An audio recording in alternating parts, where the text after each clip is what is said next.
देवबंद ने इस्लाम का परचम दुनिया में लहराया है। जुल्म सितम के दौर के अंदर हक का दीप जलाया है। देवबंद ने इस्लाम का परचम दुनिया में लहराया है। जुल्म सितम के दौर के अंदर हक का दीप जलाया है। देवबंद ने इस्लाम का परचम।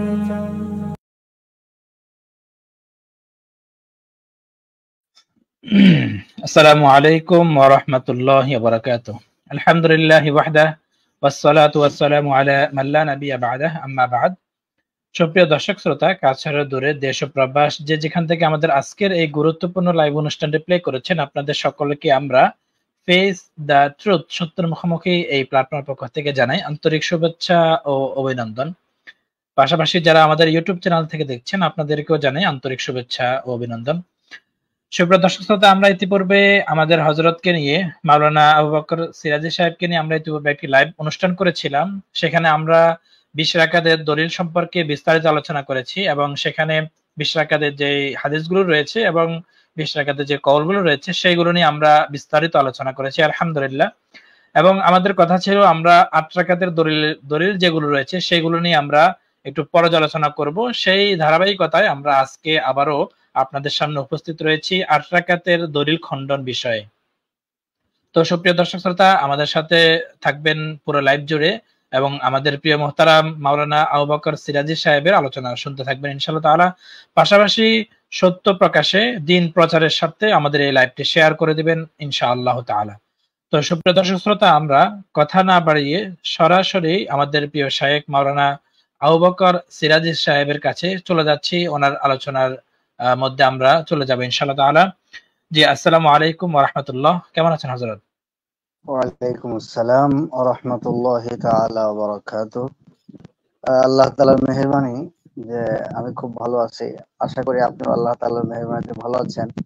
সাথে সাথে দেশবাসী যারা আছেন, আজকের এই অনুষ্ঠান যারা দেখছেন অথবা পরবর্তীতে দেখবেন, তাদের সকলের জন্য দোয়া এবং শান্তি কামনা করে আল্লাহ তাআলার নামের উপরে শুরু করছি। বিসমিল্লাহির রহমানির রহিম।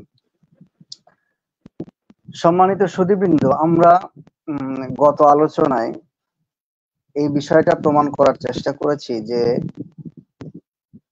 আমাদের আহলে হাদিস নামের যে সমস্ত ভাইরা আছেন তারা বলেন যে 20 রাকাত যারা তারাবির নামাজ আদায় করেন তারা আসলে ভুলের মধ্যে আছেন, কারণ তাদের একটি সহিহ কোনো দলিল 20 রাকাতের পক্ষে নেই। এই কথাটি ওনারা বারবার খুব জোরে সোরে বলে থাকেন। আর মূলত ওনাদের আমি মনে করি যে এত এত দলিল আছে যেগুলো আমরা দেখিয়েছি, বা এর চাইতে আরো অনেক বেশি দলিল দেখানো যাবে, কিন্তু ওনারা এত পরিমাণে 20 রাকাতের পক্ষে কোনো সহিহ হাদিস নাই, 20 রাকাতের পক্ষে কোনো সহিহ দলিল নাই, এই কথাগুলি ওনারা এত ব্যাপকভাবে প্রচার করেন বা এত বেশি পরিমাণে শক্ত করে বলেন যে সাধারণ মানুষ তারা এর থেকে এটা মনে করে যে আসলেই মনে হয় 20 রাকাতের পক্ষে কোনো দলিল নাই। কারণ 20 রাকাতের পক্ষে যদি সহিহ কোনো দলিল থাকতো তাহলে তারা এত শক্ত করে বলতো না। তো আমি একটু অন্যভাবে এই বিষয়টা জনসাধারণকে বোঝাবার জন্য চেষ্টা করি যে দেখুন, 20 রাকাতের পক্ষে যদি কোনো সহিহ দলিল না থাকতো তাহলে অবশ্যই যারা উলামায়ে কেরাম আছেন তারা এই পরিমাণে দলিল নিয়ে বিভিন্ন দিক থেকে হাজির হতেন না। আপনারা দেখে থাকবেন যে এই ডিবেটটা হওয়ার পরে ব্রাদার রাহুল হুসাইন এবং মুফতি আলী হাসান ওসামা সাহেবের সাথে এই ডিবেটটা হওয়ার পরে কিন্তু আসলে কি পরিমাণ দলিল আছে এটা নিয়ে কিন্তু বিভিন্ন দিক থেকে উলামায়ে কেরাম কথা বলছেন। আমরা একটা প্রবাদ আছে যে যাহা রটে কিছু বটে, যদি আমরা এই প্রবাদটাও ধরি, বাংলা প্রবাদ, যে 20 রাকাতের পক্ষে যদি সহিহ কোনো দলিল না থাকতো তাহলে এত কথা সারা মুসলিম জাহান জুড়ে কিন্তু আজকে আমরা দেখতে পেতাম না বা শুনতে পেতাম না। এমনকি 20 রাকাতের উপরে অনেক কেতাবও লেখা হয়েছে। আমি আল্লামা হাবিবুর রহমান, মুহাদ্দিস হাবিবুর রহমান আজমি সাহেব, ওনার একটা কিতাবের কথা আমি বলছি যে যারা এই বিষয়ে সন্দিহান আপনারা সালাফদের থেকে 20 রাকাত প্রমাণিত এই বিষয়ে উনি অনেকগুলি রেফারেন্স এখানে জমা করেছেন।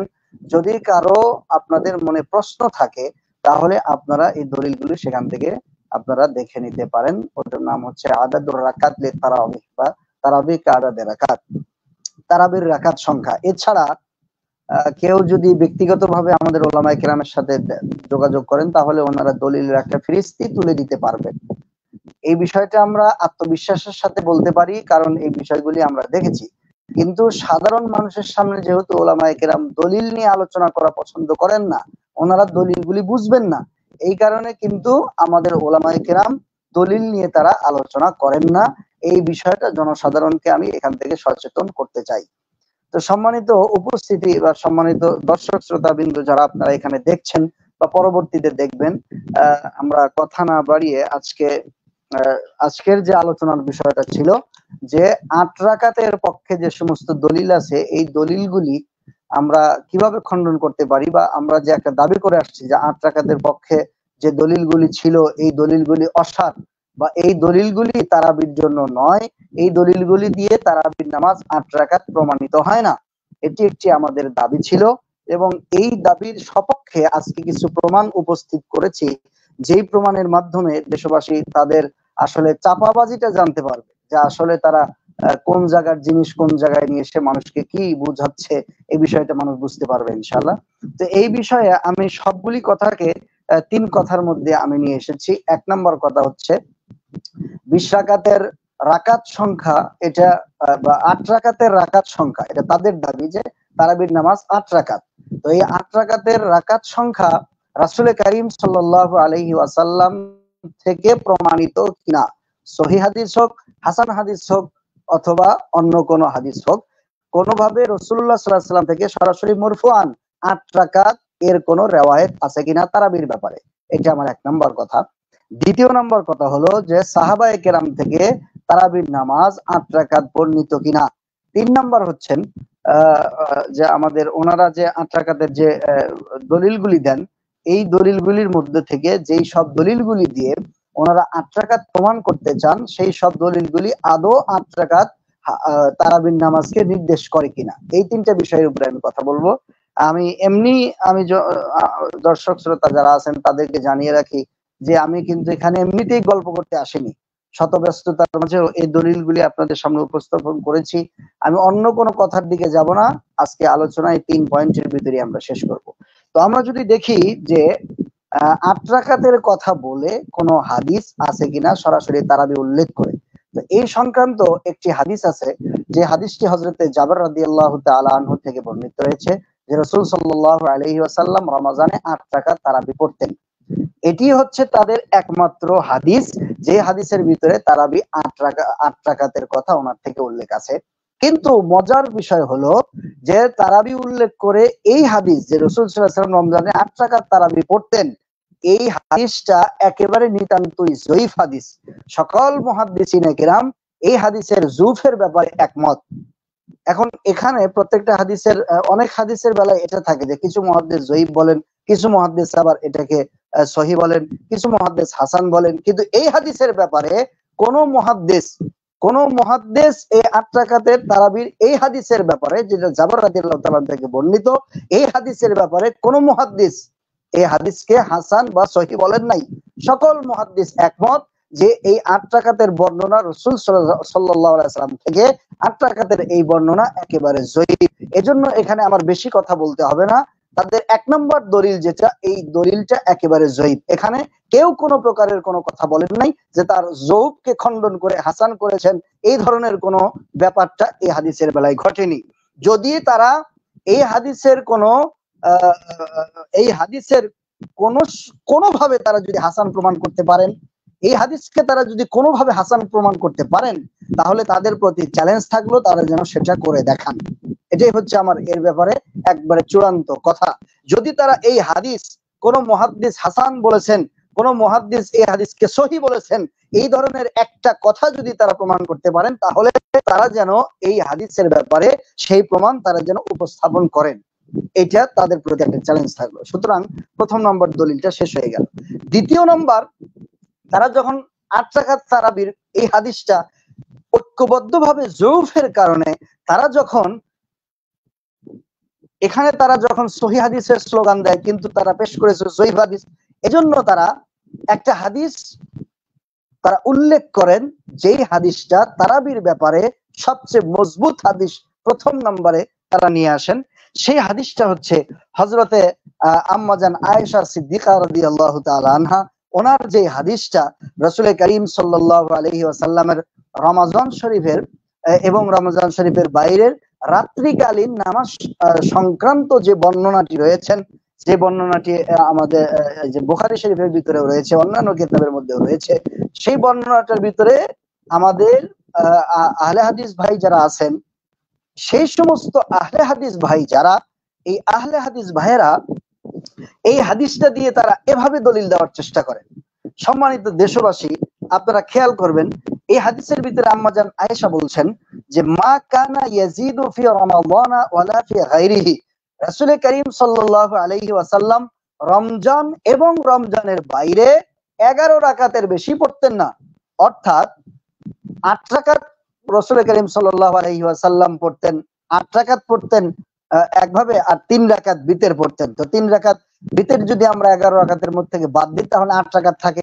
তো রাসূল সাল্লাল্লাহু আলাইহি ওয়াসাল্লাম যেহেতু রমজান এবং রমজানের বাইরে উভয় জায়গাতেই রাসূল সাল্লাল্লাহু আলাইহি ওয়াসাল্লাম যেহেতু 11 রাকাত পড়েছেন, 3 রাকাত পড়েছেন বেতের, সুতরাং কিয়ামুল লাইল এখানে রমজান হোক অথবা রমজানের বাইরে হোক, সেটা তারাবি নাম হোক অথবা তাহাজ্জুদ নাম হোক, আমরা এখানে 8 রাকাতই পড়বো। তাদের এখানে ইস্তিদলাল, অর্থাৎ তারা এখানে যেই অংশটা থেকে তাদের রমজান মাসে 8 রাকাতের বিষয়টা তারা দলিল প্রমাণ সাব্যস্ত করতে চেয়েছে, সেটা হচ্ছে মা কানা ইয়াজিদু ফি রমাজান ওয়ালা ফি গায়রিহি, রমজান এবং রমজানের বাইরে। এটা হচ্ছে তাদের টপ দ্য পয়েন্ট, এটার থেকেই তারা দলিল গ্রহণ করে। এখন আসুন আমরা এই হাদিসের পর্যালোচনায় যাই।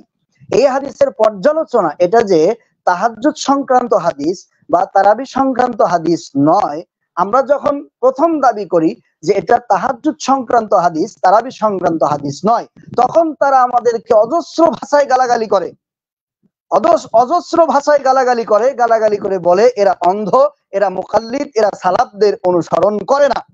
এই কথাটা তারা সর্বপ্রথম তারা আমাদেরকে বলে এবং আঘাত করে যে আসলে দেখুন অন্ধ মুকাল্লিদরা তারা কি করছে, যে তারা রমজান এবং রমজানের বাইরের যে বিষয় আছে এই বিষয়টাকে তারাবির সাথে কি করে দিচ্ছে, ফিট করতে দিচ্ছে না, বরং তারা এটাকে টেনে টুনে তারাবিকে আলাদা করে দিচ্ছেন। অথচ তারাবি আলাদা নয়, তারাবি এবং তাহাজ্জুদ একই নামাজ, যেটা এই হাদিস থেকে বোঝা যায়। এটা হচ্ছে তাদের কথা। তারা খুব জোর গলায় বলে যে তারাবি এবং তাহাজ্জুদ বলতে আলাদা কোনো কিছু নাই, রমজান মাসে একই নামাজ। তারা এটা কি বলে, সালাফদের অনুসরণ করে না। এজন্য আমি এখানে দুই ধরনের এই হাদিসের উপরে পর্যালোচনা করব। একটা হচ্ছে তারা এই হাদিস দিয়েই কিন্তু বলে যে রমজান এবং রমজানের বাইরে 8 রাকাত, আসলে 8 রাকাত কিনা এটা হচ্ছে আমার 1 নম্বর পয়েন্ট, যে রাসূল করিম সাল্লাল্লাহু আলাইহি ওয়াসাল্লাম রমজান এবং রমজানের বাইরে 8 পড়েছেন, এর চেয়ে কম পড়েছেন না এর চেয়ে বেশিও পড়েছেন, এ সংক্রান্ত কোনো কথা আছে কিনা, এটা 1 নম্বর পয়েন্ট। সম্মানিত দর্শক শ্রোতা বৃন্দগণ, আপনারা যারা দেখছেন তারা এই পয়েন্টগুলো আপনাকে খেয়াল করতে হবে। শুধু আহলে হাদিসদের চমকপ্রদ কথায় আপনি গলে গেলে হবে না। 1 নম্বর পয়েন্ট, এখানে রয়েছে 8 এর কথা, অন্য কোন হাদিসে 8 তার চেয়ে বেশি বা তার চেয়ে কম উল্লেখ আছে কিনা, এবং যদি উল্লেখ থাকে তাহলে সেই হাদিসের মানগুলি কেমন, 1 নাম্বার। দ্বিতীয় নাম্বার কথা হচ্ছেন যে সালাফ বলতে আমরা কাদেরকে বুঝি, মুহাদ্দিস, ফুকাহা, পূর্ববর্তী যারা রয়েছেন এই সমস্ত ওলামায়ে কেরামকে আমরা বুঝি। তো অবশ্যই ইমাম বুখারী রাহমাতুল্লাহ আলাইহি উনি সালাফদের অন্তর্ভুক্ত হবেন, অবশ্যই ইমাম তিরমিজি রাহমাতুল্লাহ আলাইহি সালাফদের অন্তর্ভুক্ত হবেন, অবশ্যই ইমাম নাসাই রাহমাতুল্লাহ আলাইহি সালাফদের অন্তর্ভুক্ত হবেন, অবশ্যই ইমাম বাইহাকি রাহমাতুল্লাহ আলাইহি সালাফদের অন্তর্ভুক্ত হবেন, অবশ্যই ইমাম মালিক রাহমাতুল্লাহ আলাইহি সালাফদের অন্তর্ভুক্ত হবেন, অবশ্যই ইমাম মুসলিম রাহমাতুল্লাহ আলাইহি সালাফদের অন্তর্ভুক্ত হবেন, অবশ্যই আবু দাউদ রাহমাতুল্লাহ আলাইহি সালাফদের অন্তর্ভুক্ত হবেন। এই বিষয়টা কিন্তু তারাও মেনে নেবে। তাদের সামনে এখানে আমার দুইটা দাবি, আমি যেই সমস্ত মুহাদ্দিসদের নাম বললাম, ফুকাহাদের নাম আমি এজন্য নেই না যে তাদের থেকে কোনো রওয়ায়াত নেই, এই জন্য আমি কিন্তু নেই না, বরং আমি ফুকাহাদের নাম ইচ্ছাকৃতভাবে এখানে ছেড়ে দিচ্ছি। কারণ আমি একটা জিনিস লক্ষ্য করলাম যে শায়েখ, এখানে আমি অপ্রাসঙ্গিক ভাবে একটা কথা বলছি, আপনি কথাটা এখানে স্টপ করেন। যে শায়েখ আব্দুর রাজ্জাক বিন ইউসুফ, তার ছেলে আছেন একজন আব্দুল্লাহ বিন আব্দুর রাজ্জাক, উনি ওনাদের মধ্যে একজন আলেম মানুষ বলা যায়, এবং ওনার আলোচনা খুবই মার্জিত। যদিও উনিও তাকলিদ করেন, উনিও ওই সব কথাগুলোর পক্ষেই দলিল পেশ করেন, ওই সব কথাগুলো নিয়েই উনি আলোচনা করেন, যেই সব কথাগুলি ওনারা আমরা যখন বলি তখন বলে বাপ দাদা অন্ধ মোকাল্লিদ, বাপ দাদারা বলে। তো ওনার বাবা যেই কথাগুলি বলেছেন সেই কথাগুলির পক্ষে কিন্তু উনি বিভিন্নভাবে দলিল পেশ করার চেষ্টা করেন। উনি বলছেন যে আসলে মাযহাব ছিল দুইটা, একটা ছিল আহলুর রায় আর একটা ছিল আহলুল হাদিস। তো আহলুল হাদিসের ভিতরে ছিলেন ইমাম শাফি, আহলুল হাদিসের ভিতরে ছিলেন আহমদ ইবনে হাম্বল, আহলুল হাদিসের ভিতরে ছিলেন ইমাম মালিক, আর আহলুর রায়ের ভিতরে ছিলেন ইমাম আবু হানিফা রাহমাতুল্লাহি আলাইহি। তো দেখুন উনি বলছেন আহলুর রায়, যখন আহলুর রায় বলছেন তখন কিন্তু মানুষ মনে করছে উনি নিজে কিয়াস করে নিজের বুদ্ধি খাটিয়ে জবাব দেন, রায় নিজের মতামতে জবাব দেন, আর আহলুল হাদিস মানে হাদিস থেকে জবাব দেন। তো ওখানে কিন্তু উনি সুকৌশলে ইমাম আবু হানিফার মতগুলিকে সব ওনার মত বানিয়ে দিলেন, হাদিসের মত বানালেন না। অথচ ইমাম আবু হানিফা রাহমাতুল্লাহি আলাইহি উনি যেই সমাধানগুলি দিয়েছেন, এই সমাধানগুলি যে উনি হাদিস থেকেই দিয়েছেন, কোরআন থেকেই দিয়েছেন, নিজের মতামত থেকে দেননি, এই জিনিসটা কিন্তু আমার আব্দুল্লাহ ভাই, আব্দুল্লাহ বিন আব্দুর রাজ্জাক ভাই বলেননি।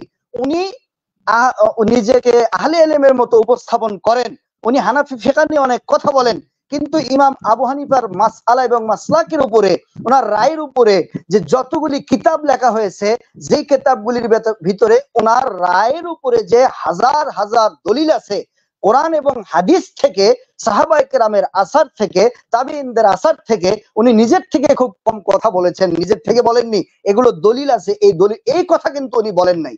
যে ওনার কথাগুলি দলিল ভিত্তিকই ছিল, কিন্তু দলিলগুলি উনি উল্লেখ করেন নাই, এ ধরনের কথা কিন্তু বলেননি। এইটা ছিল তাদের একটা চাতুরতা। এই বিষয়ে ইনশাআল্লাহ তার এই একটা মাত্র কথা যে উনি আহলুর রায় এবং উনি নিজের মতামত ব্যক্ত করেন, হাদিস কোরআন থেকে তিনি বলেন না। এই কথার উপরে একটা অন্যদিন ইনশাআল্লাহ আমরা আলোচনা করব, যেটা শুধুমাত্র তার কথা না, তার কথার সাথে সুর মিলিয়ে সকল আহলে হাদিসরা এই বিষয়টাকে কিন্তু জনসাধারণের ভিতরে প্রমোট করার জন্য চেষ্টা করেন, যেটা খুবই দুঃখজনক। যদি আব্দুল্লাহ ভাইয়ের থেকে হয় এটা আরো বেশি দুঃখজনক। তো আমার আগের পয়েন্টে ফিরে যাই। এক নাম্বার হচ্ছে যে 8 রাকাতের যে হাদিসটা ওনারা দিয়ে বলেন যে 8 রাকাতই তারাবি, এর চেয়ে কমও না এর চেয়ে বেশিও না, এই কথা যে ওনারা বলেন, এই কথার অসারতা আমরা আগে প্রমাণ করব। দ্বিতীয় নাম্বার হলো আমরা যে তারাবি এবং তাহাজ্জুদকে আলাদা করেছি, অর্থাৎ তারাবিকে এই হাদিস থেকে আমরা আলাদা করে দিয়েছি, এটা আমরা করিনি, এটা সালাফরাই করেছেন। আমরা শুধু সালাফদের অনুসরণ করেছি, আমরা শুধু আহলুল হাদিস যারা রয়েছেন, মূলত যারা হাদিসের সাথে শাগালাত আছে, শগুলত আছে, তাদেরকে আমরা অনুসরণ করেছি, মূলত যারা হাদিসবিদ তাদেরকে অনুসরণ করেছি। এই বিষয়টা আমরা দেখাবো। এখানে আমরা কোনো ফকির অনুসরণ করিনি, বরং এখানে আমরা হাদিসবিদ যারা তাদের অনুসরণ করেছি, এই বিষয়টা আমি দ্বিতীয়ত দেখাবো। তো সম্মানিত দর্শক, আসুন আমরা প্রথম বিষয়টা নিয়ে আলোচনা করি যে হযরত আম্মা জান আয়েশা রাদিয়াল্লাহু তাআলা আনহার হাদিস। এই হাদিসটা বুখারী শরীফের ভিতরে উল্লেখ আছে যে এখানে তিনি রমজান এবং রমজানের বাইরে 8 রাকাতের বেশি পড়তেন না, মোট পড়তেন 11 রাকাত, 3 রাকাত বেতের, ওনারা 3 রাকাত বেতের বাদ দিলে থাকে 8 রাকাত। কিন্তু হযরত আম্মা জান আয়েশা সিদ্দিকা রাদিয়াল্লাহু তাআলা আনহা থেকে সহিহ মুসলিম শরীফের ভিতরে আছে, মুসলিম শরীফের হাদিসও এটা কিন্তু আপনারা কি বলবেন, ওনারা কি বলবেন এটা আমি জানি না, তবে সারা জাহানের লোকজন বলছে এটা একটা মুসাল্লাম কথা, এটা একটা স্বীকৃত কথা, এবং এটা একটা ইয়াকিনি কথা যে মুসলিম শরীফের যেই হাদিস গুলো রয়েছে, এই হাদিসটাও কিন্তু একটা সহিহ হাদিস, এবং এই হাদিসের বর্ণনাকারী উনি হচ্ছেন হযরতে আয়েশা রাদিয়াল্লাহু তাআলা আনহা। ওনার থেকে সহিহ মুসলিম শরীফের ভিতরে, আমি 3 বার কোট করছি, ওনার থেকে সহিহ মুসলিম শরীফের ভিতরে আম্মা জান আয়েশা থেকে, সহিহ মুসলিম শরীফের ভিতরে আম্মা জান আয়েশা থেকে, সহিহ মুসলিম শরীফের ভিতরে রাসূলের রাত্রিকালীন নামাজ সম্পর্কে 13 রাকাতের বর্ণনা রয়েছে। কত রাকাতের বর্ণনা রয়েছে? 13 রাকাতের বর্ণনা রয়েছে। এবং এই বর্ণনাটা কিন্তু সহিহ, যেহেতু মুসলিম শরীফে এসেছে, সুতরাং এখানে আর কারো নাক গলাবার, হাত ঢুকিয়ে দেওয়ার আর কোন প্রকারের কোনো সুযোগ নাই। এখানে দুটি বর্ণনাকেই আমাকে সহিহ বলতে হবে। বুখারী শরীফের যে 11 রাকাতের বর্ণনা রাসূলের রাত্রিকালীন, এটাও সহিহ, এবং আম্মাজান ওই আম্মাজান আয়েশা থেকেই সহিহ মুসলিম শরীফের ভিতরে যে 13 রাকাতের বর্ণনা আছে এটাও সহিহ। এখন রাসূলের রাত্রিকালীন নামাজ সম্পর্কে আমরা সহিহ riwayat পেলাম দুটা। এক নম্বর বুখারী শরীফে আছে 11 রাকাতের কথা, দ্বিতীয় নম্বর আয়েশা সিদ্দিকা থেকে মুসলিম শরীফের ভিতরে আছে 13 রাকাতের কথা। দুটি হাদিসই সহিহ। এছাড়া আরো প্রায় 3টি riwayat আছে রাসূলের রাত্রিকালীন নামাজ সম্পর্কে, কোনটাতে 7, কোনটাতে আপনার হচ্ছে 5, এরকম কম বেশি আরো আছে প্রায় এই সম্পর্কে 4-5 রকমের riwayat আছে। তো আমি শুধু দুটো সহিহ হাদিস এখানে উল্লেখ করলাম। সেই হাদিসের ভিতরে আমি দেখালাম যে একটার ভিতরে আছে 13 রাকাত মুসলিম শরীফে রাত্রিকালীন নামাজ সম্পর্কে, দ্বিতীয় বর্ণনাটি আছে বুখারী শরীফের ভিতরে যেখানে আছে 11 রাকাতের কথা। তাহলে এই দুটি সহিহ হাদিস থেকে আমি কি বুঝলাম, বা দেশবাসী আপনারা কি বুঝলেন? আপনাদের বিবেকের কাছে আপনারা প্রশ্ন করেন। এটাকেই বলা হয় ফিকহ, এটাকেই বলা হয় ব্যুৎপত্তিমূলক জ্ঞান, এটাকেই বলা হয় পাণ্ডিত্য। এই পাণ্ডিত্যটা বুঝেছেন ফুকাহায়ে কেরাম, মুহাদ্দিসিনে কেরাম এবং আহলে ইলম উলামায়ে কেরাম। কি বুঝেছেন? যে যেহেতু তাহাজ্জুদের নামাজটা নফল এবং নফল নামাজের ভিতরে কম বেশি হতে পারে, সুতরাং কোনদিন রাসূল করিম সাল্লাল্লাহু আলাইহি ওয়াসাল্লাম 13 রাকাত পড়েছেন, আর কোনদিন রাসূল সাল্লাল্লাহু আলাইহি ওয়াসাল্লাম 11 রাকাত পড়েছেন। সুতরাং এই জিনিস থেকে আরেকটা জিনিস বোঝা গেল যে আম্মাজান আয়েশা সিদ্দিকা রাদিয়াল্লাহু তাআলা আনহার এই বর্ণনাগুলির দ্বারা কোনো রাকাত সংখ্যা নির্দিষ্ট হয় না। যদি রাকাত সংখ্যা নির্দিষ্ট হতো যে 8ই পড়তে হবে, তাহলে মুসলিম শরীফের ভিতরে বর্ণনার ভিতরেও 11 রাকাতই আসতো, 3 রাকাত বাদ দিলে। এখানেও 11 রাকাতই আসতো, মুসলিম শরীফের ভিতরেও 11 রাকাতের বর্ণনাই পাওয়া যেত। কিন্তু যেহেতু এর ভিতরে কম বেশি করা যায় এবং রাসূল সাল্লাল্লাহু আলাইহি ওয়াসাল্লাম কম বেশি করেছেন, সহিহ riwayat সবের ভিতরে কম বেশির কথা আছে, এজন্য ওনার থেকে বিভিন্ন রকমের riwayat আছে। এক নম্বর পয়েন্ট হলো ওনারা যে বলেন তারাবির নামাজ 8 রাকাতই, এটা কিন্তু এই দলিলের ভিতরে দুর্বলতা চলে আসলো। কারণ যেই রাবির উপরে ভিত্তি করে, অর্থাৎ যেই বর্ণনাকারীর উপরে ভিত্তি করে উনি বলছেন 8 রাকাতই, ঠিক ওনার থেকে সহিহ আরেকটা বিপরীত riwayat আছে যেখানে 13 রাকাতের কথা উল্লেখ আছে। সম্মানিত দেশবাসী, আপনারা বুঝতে পেরেছেন অবশ্যই এখানে তাদের এই 8 রাকাতের অসারতাটা প্রমাণ হলো। কারণ এখানে যদি আমরা মুসলিম শরীফের হাদিসটা নেই, তাহলে এখানে কত রাকাত হবে? 13 রাকাত যদি আছে তাহলে এখানে 10 হবে, তাহলে 10 রাকাত হচ্ছে। তাহলে ওনাদের এই সহিহ হাদিস অনুযায়ী রাতের নামাজ হচ্ছে 10 রাকাত, বুখারী শরীফ অনুযায়ী এখানে রাতের নামাজ হচ্ছে 8 রাকাত। সুতরাং এখানে আমরা যদি বলি যে 8ই ঠিক, তাহলে এই কথাটা কখনোই ঠিক হবে না। এখন আমাদের আহলে হাদিস ভাই যারা আছেন এখানে দেখুন, এখানে কিন্তু আমাদের এই সমস্ত কারণে, আমি এখানে একটা অপ্রাসঙ্গিক কথা বলছি, যে আমরা যখন হাদিসে হাদিসে ইখতিলাফ দেখাই, সমাধান দেখাই না, তখন কিন্তু ইসলাম বিদ্বেষী যারা আছে, মুনকিরিন হাদিস যারা আছে, হাদিস অস্বীকারী যারা আছে, ইসলাম বিদ্বেষী যারা আছে, নাস্তিক এবং ব্লগার যারা আছে, তারা কিন্তু এই কথা বলার সুযোগ পায় যে দেখছো হাদিসে হাদিসে তারুস লেগে গেছে, সুতরাং হাদিস মানা যাবে না। এটা কিন্তু এই সুযোগটা আমাদের আহলে হাদিস ভাইরা তৈরি করে দিচ্ছেন। তারা কখনো হাদিসের সমাধান দেন না, তাদের মতটা প্রকাশ করার জন্য এক মুখে তারা হাদিস বলে যাচ্ছেন, ওরই বিপরীতে যদি অন্য কোনো হাদিস থাকে তার সমাধান তারা দেন না।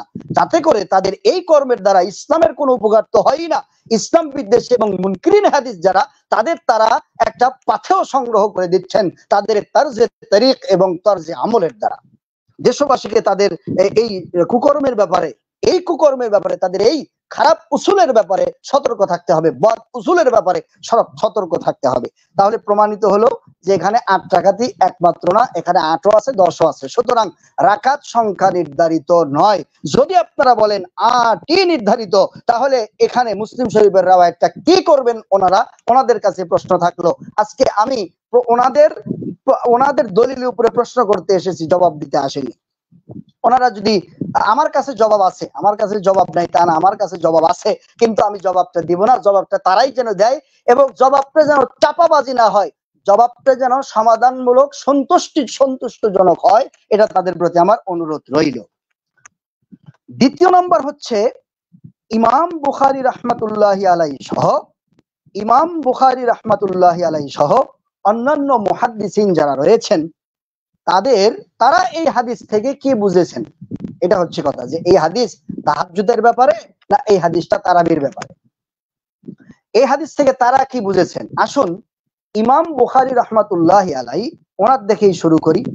ওনারা আমাদেরকে বলেন বেদাতি, ওনারা আমাদেরকে বলছেন বেদাতি, আমাদেরকে বলছেন অন্ধ মুকাল্লিদ, আমাদেরকে বলছেন যে আমরা নাকি ইমাম পূজারি, এই সব শব্দগুলি ওনারা বেশি বলেন। এক নম্বর বলেন যে আকাবির পূজারি, তারপরে বলেন ইমাম পূজারি, এরপরে বলেন অন্ধ মুকাল্লিদ, এরপরে বলেন বেদাতি, এরপরে বলেন পথভ্রষ্ট। তো আমরা যখন বললাম যে ভাই এই যে আপনারা এই হাদিসটা বললেন, এই হাদিসটা আসলে তো তাহাজ্জুদ সংক্রান্ত, তারাবি সংক্রান্ত নয়, এই কথা বলার সাথে সাথে বিভিন্ন কমেন্টেও এই বিষয়টা আমি দেখেছি। বিশেষ করে পূর্বের যে লাইভটা দিয়েছিলাম, এই লাইভে কিন্তু অনেকে কমেন্টে এই কথাগুলি বলেছেন যে আসলে তারা টেনে টুনে তাহাজ্জুদের টেনে টুনে তারা এই হাদিসকে আলাদা করতে চায়, তারাবি এবং তাহাজ্জুদের নামাজকে আলাদা করতে চায় কারা? অন্ধ মুকাল্লিদেরা। এখন আমি বলবো যে আপনারা যদি আমাকে অন্ধ মুকাল্লিদ বলেন, যেই গালিটা আপনি আমাকে দিবেন ঠিক সেই গালিটা আমার উপরে না পড়ে ইমাম বুখারীর উপরে পড়বে। এখন আপনি যদি আমাকে অন্ধ মুকাল্লিদ বলেন তাহলে ইমাম বুখারীও অন্ধ মুকাল্লিদ হয়ে যাবেন। আমাকে যদি আপনি বেদাতি বলেন তাহলে ইমাম বুখারীও কিন্তু বেদাতি হয়ে যাবে। আমাকে যদি আপনি পূজারি বলেন, ইমাম বুখারীও কিন্তু পূজারি হয়ে যাবে। কেন? এই বিষয়টা আমরা বলিনি, এই বিষয়টা স্বয়ং ইমাম বুখারী রাহমাতুল্লাহি আলাইহি তারাবি এবং তাহাজ্জুদ নিজে আলাদা বাবের ভিতরে এনেছেন, আলাদা করেছেন, এবং আলাদা ভাবেই উনি আজীবন তাহাজ্জুদ আলাদা পড়তেন, তারাবি আলাদা পড়তেন। ওনারা বলেন যে আমরা যে একটা দলিল দেই ওটার নাকি সনদ নাই, এটা একটা হাস্যকর বিষয়। এটার অবশ্যই সনদ আছে, সনদটা আমি পড়ে আপনাকে শোনাচ্ছি। এর দুইটা রেফারেন্স আছে। ইমাম বুখারী রাহমাতুল্লাহ আলাইহি স্বয়ং এই হাদিসের রাবি, অর্থাৎ উনি ওনার সনদে এই হাদিসটা বুখারী শরীফের ভিতরে উল্লেখ করেছেন, এবং উনি উল্লেখ করেছেন অবশ্যই এই হাদিস থেকে উনি বুঝেছেন যে তারাবি এবং তাহাজ্জুদের নামাজ এই দুইটা নামাজ আলাদা। ওনার তাহাজ্জুদের অধ্যায়ের ভিতরে আনার দ্বারাই কিন্তু এটা বোঝা যায়। আচ্ছা, ওনার আমল দ্বারা কি বোঝা যায়? ওনার আমল দ্বারা কি বোঝা যায় এটা কি একটু আপনারা খেয়াল করুন। যে দেখুন, আমি এই কথাটা আপনাদেরকে একটু ভালো করে বুঝাচ্ছি। যে ওয়াকাল আল হাকিম আবু আব্দুল্লাহ আল হাফিজ, হাকিম আবু আব্দুল্লাহ তিনি বলেন আখবারানি মুহাম্মদ ইবনে খালিদ হাদাসানা মিকসাম ইবনে সাদ قال كان محمد بن إسماعيل البخاري إذا كان أول ليلة من شهر رمضان يجتمع إليه أصحابه فيصلي بهم ويقرأ في كل ركعة 20 آية وكذلك إلى أن يختم القرآن। আচ্ছা, এই বিষয়টা যখন আমরা উল্লেখ করি তখন আমাদের আহলে হাদিস ভাইরা অনেকে, আমি একটা আগে তরজমাটা করে নিই। মিকসাম ইবনে সাদ বলেন রমজানের প্রথম রাতে ইমাম বুখারী রাহমাতুল্লাহ আলাইহি এর সাথীরা তার নিকট জমা হতো, তখন তিনি তাদেরকে নিয়ে নামাজ আদায় করতেন, প্রতি রাকাতে 20 আয়াত তেলাওয়াত করতেন, এভাবে কোরআন খতম হওয়া পর্যন্ত। এখানে দেখুন, রমজানের প্রথম রাতে ইমাম বুখারী রাহমাতুল্লাহ আলাইহি এর সাথীরা তার নিকট জমা হতো। তাহাজ্জুদ নামাজ পড়ার জন্য এখানে একটা খেয়াল করবেন, তাহাজ্জুদের নামাজ কিন্তু জামাতের সাথে পড়া হয় না, তাহাজ্জুদের নামাজ পড়া হয় একা একা। আর যখন রমজান আসতো তখন তার সাথীরা তার সাথে জমা হয়ে যেত। আর এখানে ওয়াকানা ইয়াখতিমুল কোরআন, কোরআন খতম করতেন। এখন আপনি যদি আপনি প্রত্যেক এখানে যেটা লেখা আছে যে প্রতি রাকাতে 20 আয়াত তেলাওয়াত করতেন, তো প্রতি রাকাতে 20 আয়াত তেলাওয়াত করে উনি যদি 20 রাকাত করে তারাবি পড়েন তাহলে খতম হয় 2 এর উপরে, 2 খতম হয়ে আরো কিছু খতম হয়ে যায়। কিন্তু যদি আপনি 8 রাকাতে প্রত্যেক রাকাতে যদি 20 করে ধরেন, এখানে আমি অন্যভাবে বুঝাচ্ছি, যদি 20 রাকাত না ধরে 8 রাকাত ধরেন, প্রতি রাকাতে 20 ধরেন, তাহলে জীবনেও কোরআন শরীফ খতম হয় না। এক ভাই প্রশ্ন করেছেন যে তাহলে কোরআন খতম হয়ে যাচ্ছে, খতম হওয়ার জন্য তো আরো কিছু আয়াত বাকি থাকতেছে। তো দেখুন, এখানে উনি পড়তেন, ওখানে খতম হচ্ছে, এটা হচ্ছে আসল কথা। ইখতিমুল কোরআন, কোরআন খতম হয় কোন সূরাতে? 1 খতম হোক অথবা 2 খতম হোক। কমেন্টে এক ভাই এটা কিন্তু বলেছেন যে 1 খতম হোক অথবা 2 খতম হোক। আমি তাকে বলছি 1 খতম হোক, 2 খতম হোক, 3 খতম হোক অথবা 1.5 খতম হোক, ইখতিমুল কোরআন, কোরআন তিনি খতম করতেন। খতম করতে যেটা করা দরকার তো সেটা করলে 20 হবে। আর যদি আপনি 8 ধরে প্রতি রাকাতে 20 করেন, জীবনেও কোরআন শরীফ খতম হবে না। আপনারা হিসাব করে মিলাতে পারেন। তো দেখুন উনি বলছেন যে এখানে ওনারা সকলে জমা হতো, যেখানে প্রথম রাত্রিতে পড়তো। তো শেষ রাত্রিতে কি করতেন, এখানে কিন্তু ইমাম আবু হাতিম রাহমাতুল্লাহি আলাইহি উনি বলছেন, এটা রয়েছে সিয়ারু আলামিন নুবালার ভিতরে রয়েছে এবং তারিখে বাগদাদ 2 নম্বর খণ্ডের 13 এবং 14 নম্বর পৃষ্ঠার ভিতরে রয়েছে। তারপরে তবাকাতুস সুবকি 2 নম্বর খণ্ডের 220 পৃষ্ঠার ভিতরে রয়েছে। মুকাদ্দামাতুল ফাতহ 482 নম্বর পৃষ্ঠার ভিতরে এগুলো রয়েছে। যারা বলেন এর কোনো প্রমাণ নাই, সনদ নাই, তারা বিষয়গুলো আপনারা একটু দেখে নেবেন, লাইভগুলি আপনারা টেনে টেনে দেখে বিষয়গুলি দেখে নেবেন। মোহাম্মদ ইবনে হাতেম উনি ইমাম বুখারী রাহমাতুল্লাহি আলাইহি থেকে বলছেন যে ইমাম বুখারী রাহমাতুল্লাহি আলাইহি সাহারির সময় 13 রাকাত নামাজ পড়তেন। সাহারির সময় ইমাম বুখারী রাহমাতুল্লাহি আলাইহি 13 রাকাত নামাজ পড়তেন এবং তিনি আমাকে জাগাতেন না।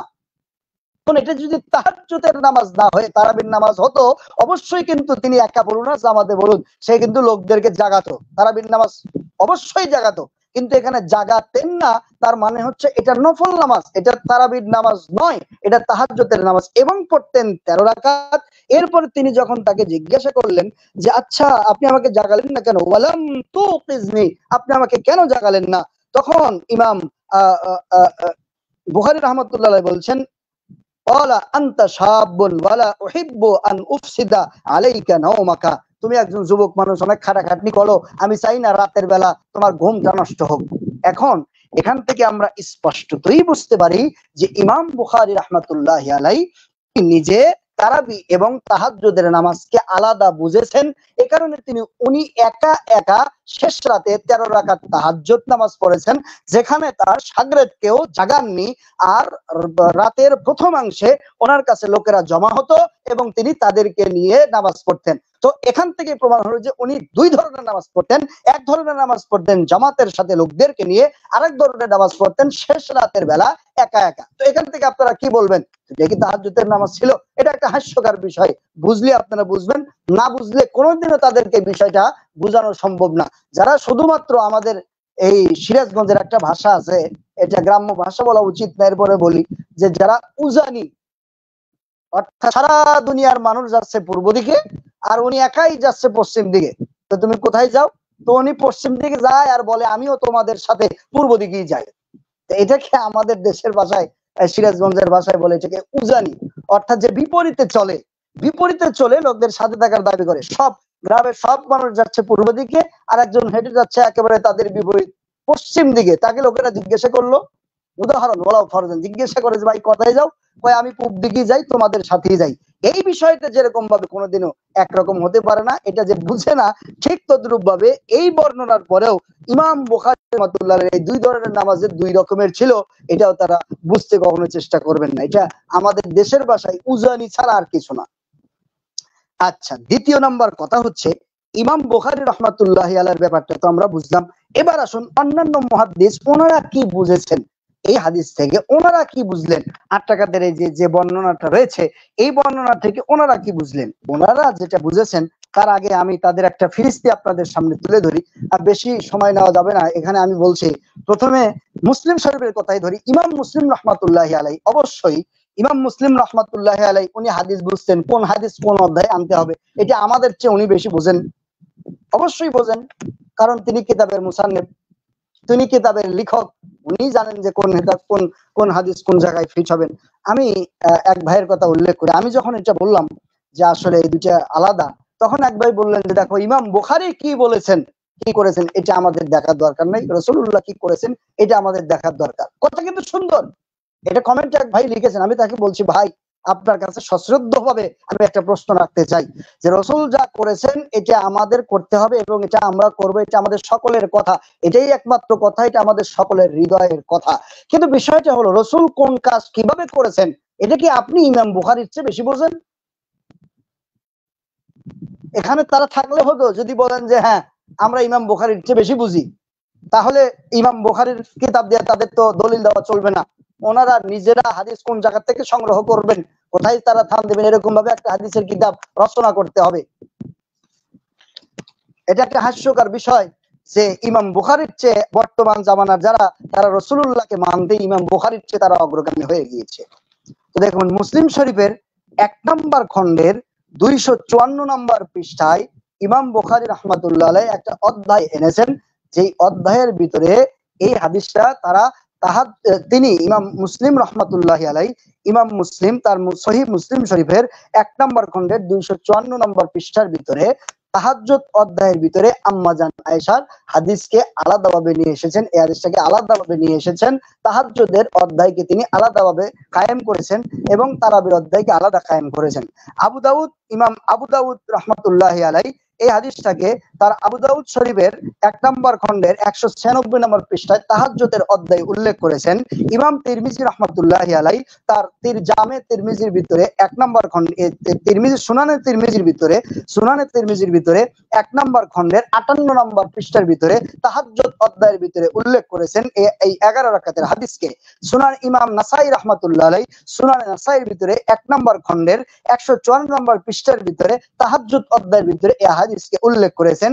ইমাম মালিক রাহমাতুল্লাহ আলাইহি তার মুয়াত্তা মালিক কিতাবের 47 নম্বর পৃষ্ঠার ভিতরে তারা কি করেছেন, এই হাদিসটাকেই তাহাজ্জুদের অধ্যায়ের ভিতরে তারা উল্লেখ করেছেন। তাহলে দেখুন, এই হাদিসকে সমস্ত ইমাম, যাদেরকে আমরা সালাফ বলি, যাদেরকে আমরা মুহাদ্দিস বলি, যাদেরকে আমরা প্রকৃত আহলে হাদিস বলি, যাদেরকে আমরা আহলুর রায় হিসেবে চিনি না, যাদেরকে আমরা হাদিস শনাখত বলি, এই হাদিস যারা চিনেছেন, বুঝেছেন, যে সমস্ত ইমামরা হাদিসের কিতাব লিখেছেন, তারা কিন্তু সকলেই তাহাজ্জুদের ভিতরে এই হাদিসটাকে তাহাজ্জুদ অধ্যায়ের ভিতরে এনেছেন। অথচ আজকের জামানার নব্য আহলে হাদিস যারা, তারা বলছেন যে ইমাম বুখারীরটা মানি না, ইমাম মুসলিমের বুঝ সহি নয়। এটা তাদের দাবির বিপরীতটা খেয়াল করলে হয় যে ইমাম আবু দাউদের সহি নয়, ইমাম তিরমিজিরটা সহি নয়, ইমাম নাসাই, মালিক, তারপর অন্যান্য ইমামরা ওনারা এটাকে বুঝেছেন তাহাজ্জুদের, কিন্তু আমরা তাদের চেয়ে বেশি বুঝি, আমরা তাদের চেয়ে বেশি বুঝে এটাকে আমরা তারাবির সাথে ফিট করে দিলাম,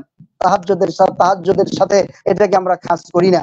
কেন? তার কারণ হচ্ছে এই যাদের নাম বললাম, ইমাম মুসলিম, আবু দাউদ, তিরমিজি, নাসাই, মালিক, এই সব ইমামগণ তারা তারাবির ব্যাপারে আলাদা অধ্যায় রচনা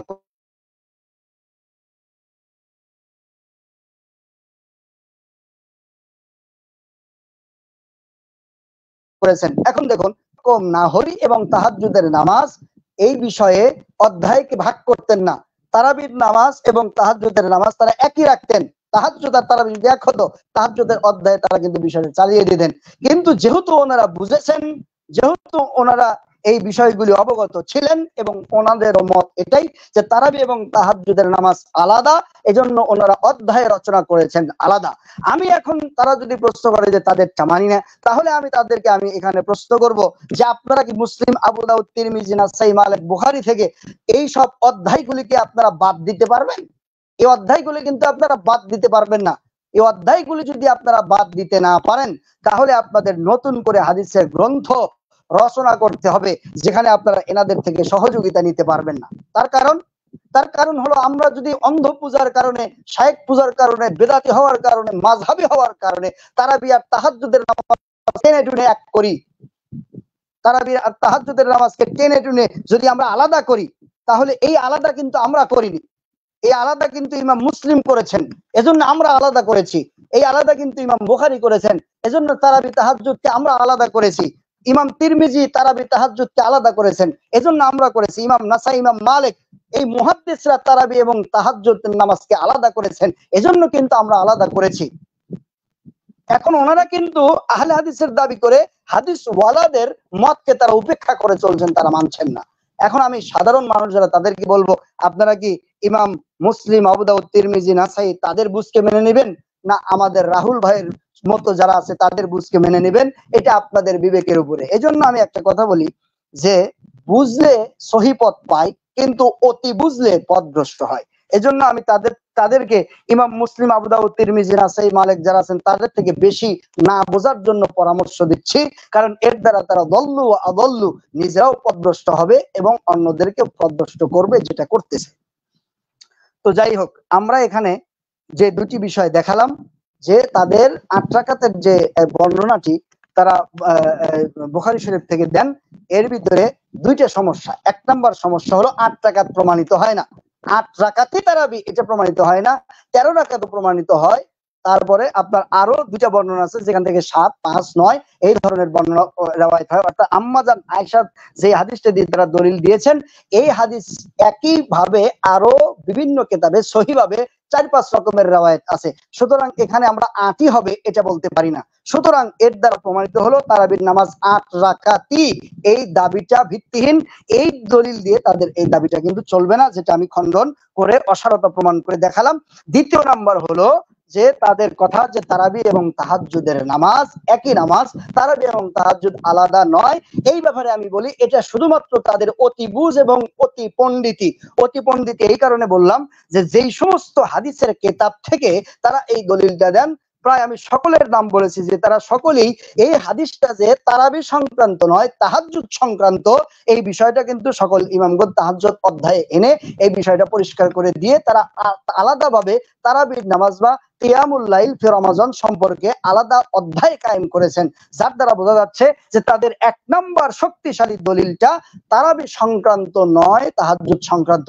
এখন তারা আমাদেরকে অন্ধ মুকাল্লিদ অনেক কিছু বলে গালিগালাজ দেবে, আমরা বলবো ভাই এই গালিগুলি আপনি আসলে আমাকে দিচ্ছেন না, এই গালিগুলি আসলে গিয়ে পড়ছে যারা এই তাহাজ্জুদ অধ্যায়ের ভিতরে এই হাদিসটাকে এনেছেন। আপনারা যেটা দিয়ে তারাবির দলিল দিলেন অর্থাৎ ইমাম বুখারী অর্থাৎ ইমাম মুসলিম, গালিটা গিয়ে পড়ছে আবু দাউদ নাসাই ইত্যাদি ইমামদের উপরে। আমি তাদের সালাফি ইমামদের নাম নেওয়ার সুযোগ পেলাম না, কারণ আলোচনা লম্বা হয়ে যাবে।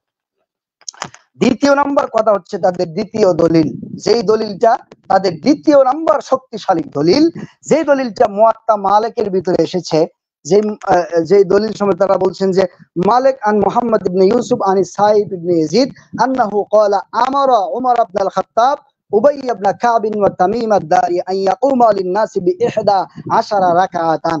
এটা হচ্ছে তাদের সবচেয়ে শক্তিশালী দলিল। তারা কিন্তু দেখবেন এই হাদিসটাকে শক্তিশালী দলিল হিসেবে পেশ করেন। তো শক্তিশালী দলিলের ভিতরে কতগুলি সমস্যা রয়েছে এটা আমি আজকে আলোচনা করব ইনশাআল্লাহ। ধৈর্য সহকারে আপনারা শুনবেন। যদিও এই সব বিষয় নিয়ে আলোচনা করতে আমার মন চায় না বা আমি সাধারণত করিও না, কারণ বর্তমান মুসলিম বিশ্বে আমাদেরকে একতাবদ্ধ হয়ে কাজ করতে হবে। মুসলমানদের উপরে যে সমস্ত বিপদগুলি আসতেছে এই বিপদগুলি মোকাবেলা করার জন্য মুসলমানদেরকে দাওয়াত দিতে হবে এবং তাদেরকে ইসলামের সুশীতল ছায়াতলে নবীর আদর্শ আনার জন্য এক প্ল্যাটফর্মে আমাদেরকে কাজ করতে হবে। ছোটখাটো ইখতিলাফ ভুলে যেতে হবে। কিন্তু আহলে হাদিস ভাইদের কি হয়, মাঝে মধ্যে রাহুল ব্রাদারদের মতো লোকদেরকে দিয়ে তারা মীমাংসিত বিষয়গুলিকে উস্কে দেন এবং সাধারণ ছোটখাটো বিষয়গুলিকে নিয়ে মহাজ্ঞানজাম লাগিয়ে দেন।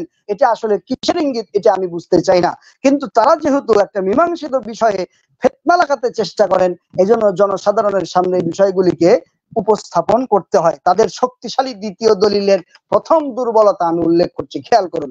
তাদের শক্তিশালী রিওয়ায়াতগুলি কি? রিওয়ায়াতগুলির ভিতরে একটা রিওয়ায়াত হচ্ছে মালিক আন মুহাম্মদ ইবনে ইউসুফ আন সাইব ইবনে ইয়াজিদ।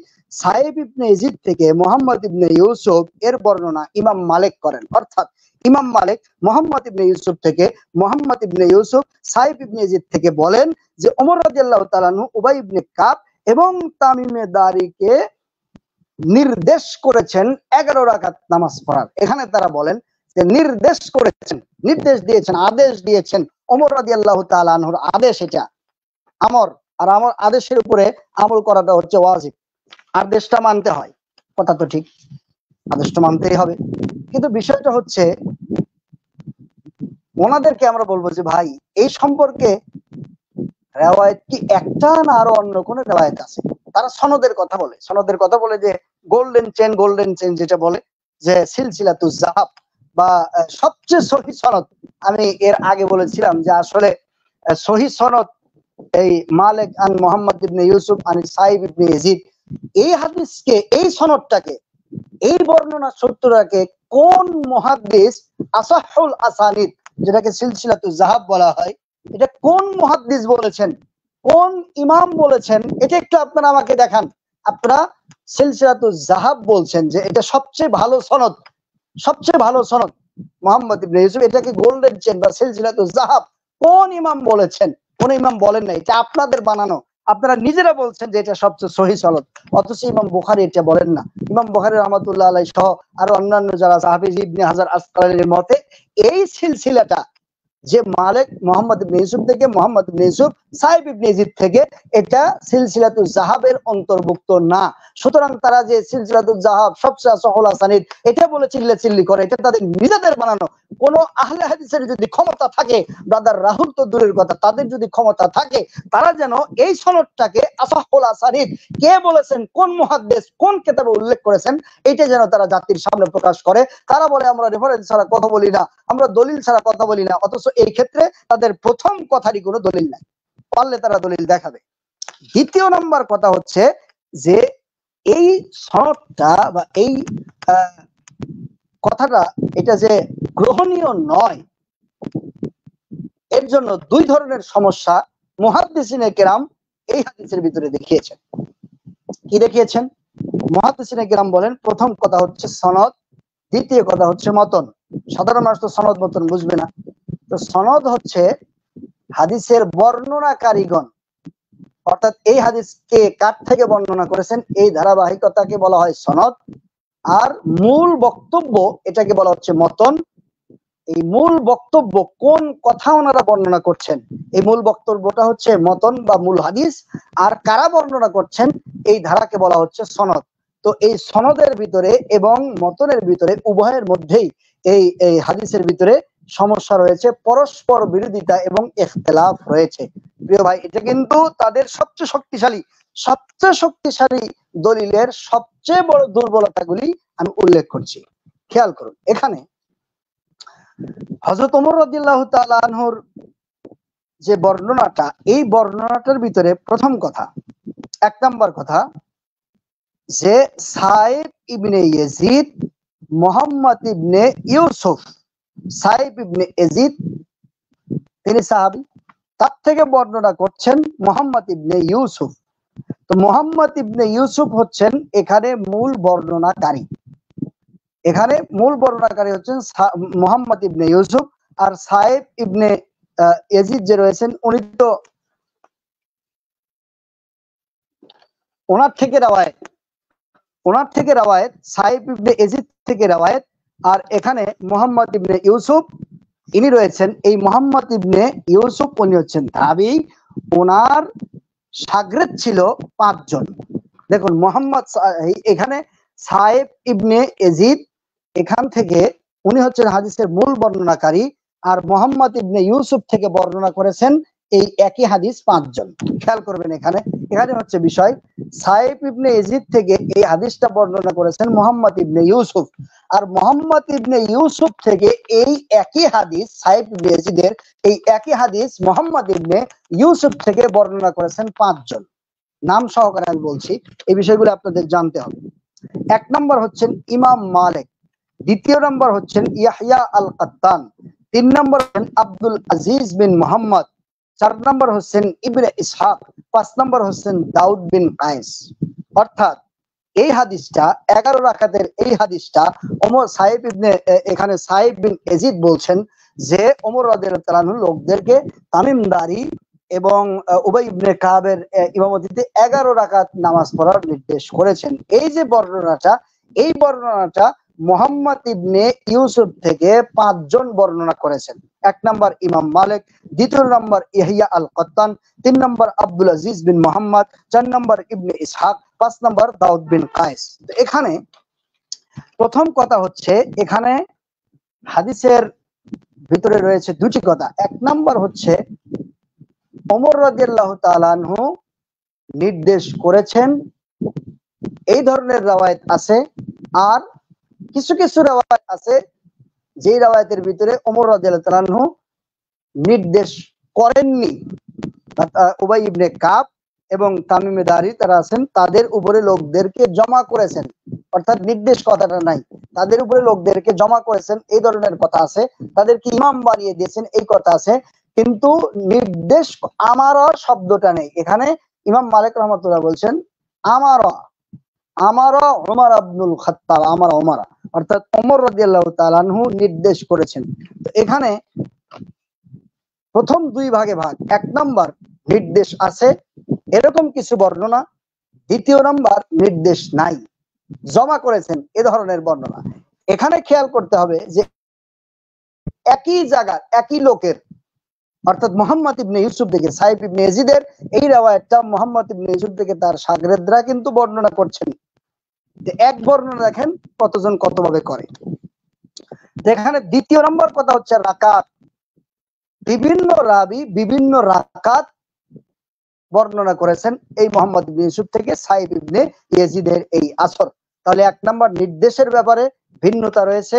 একই রিওয়ায়াত সাইফ ইবনে ইয়াজিদের এই রিওয়ায়াতের বর্ণনার ভিতরে মুহাম্মদ ইবনে ইউসুফ থেকে নির্দেশের ব্যাপারে ভিন্নতা রয়েছে, রাকাতের ব্যাপারে ভিন্নতা রয়েছে। তো রাকাতের ব্যাপারে আমরা বলছি যে দাউদ বিন কায়েসের বর্ণনা, অর্থাৎ দাউদ বিন কায়েস বলতে ইমাম মালিক মুহাম্মদ ইবনে ইউসুফ যে রয়েছে, এই মুহাম্মদ ইবনে ইউসুফ থেকে একজন বর্ণনাকারী ইমাম মালিক, একজন বর্ণনাকারী ইহইয়া আল কত্তান, আর দাউদ মুহাম্মদ ইবনে ইউসুফ থেকে আরেকজন বর্ণনাকারী আব্দুল আজিজ বিন মুহাম্মদ, আরেকজন বর্ণনাকারী ইবনে ইসহাক, আরেকজন বর্ণনাকারী দাউদ বিন কায়েস।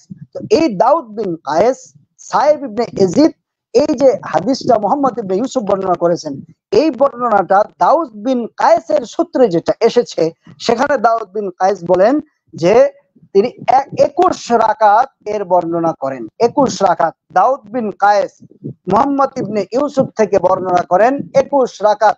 ইমাম মালিক মুহাম্মদ ইবনে ইউসুফ থেকে বর্ণনা করেছেন 11 রাকাত।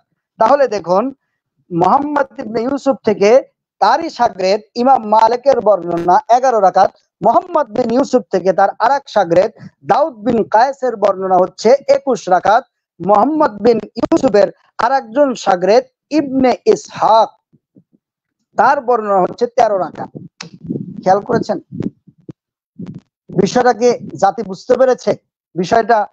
জনসাধারণ আপনারা খেয়াল করবেন যে একজন ওস্তাদ থেকে একই বিষয়ে ইমাম মালিক বলছেন, ইমাম মালিক উনি বলছেন 11 রাকাতের কথা, দাউদ বিন কায়েস তিনি বলছেন 21 রাকাতের কথা, ইবনে ইসহাক বলছেন 13 রাকাতের কথা।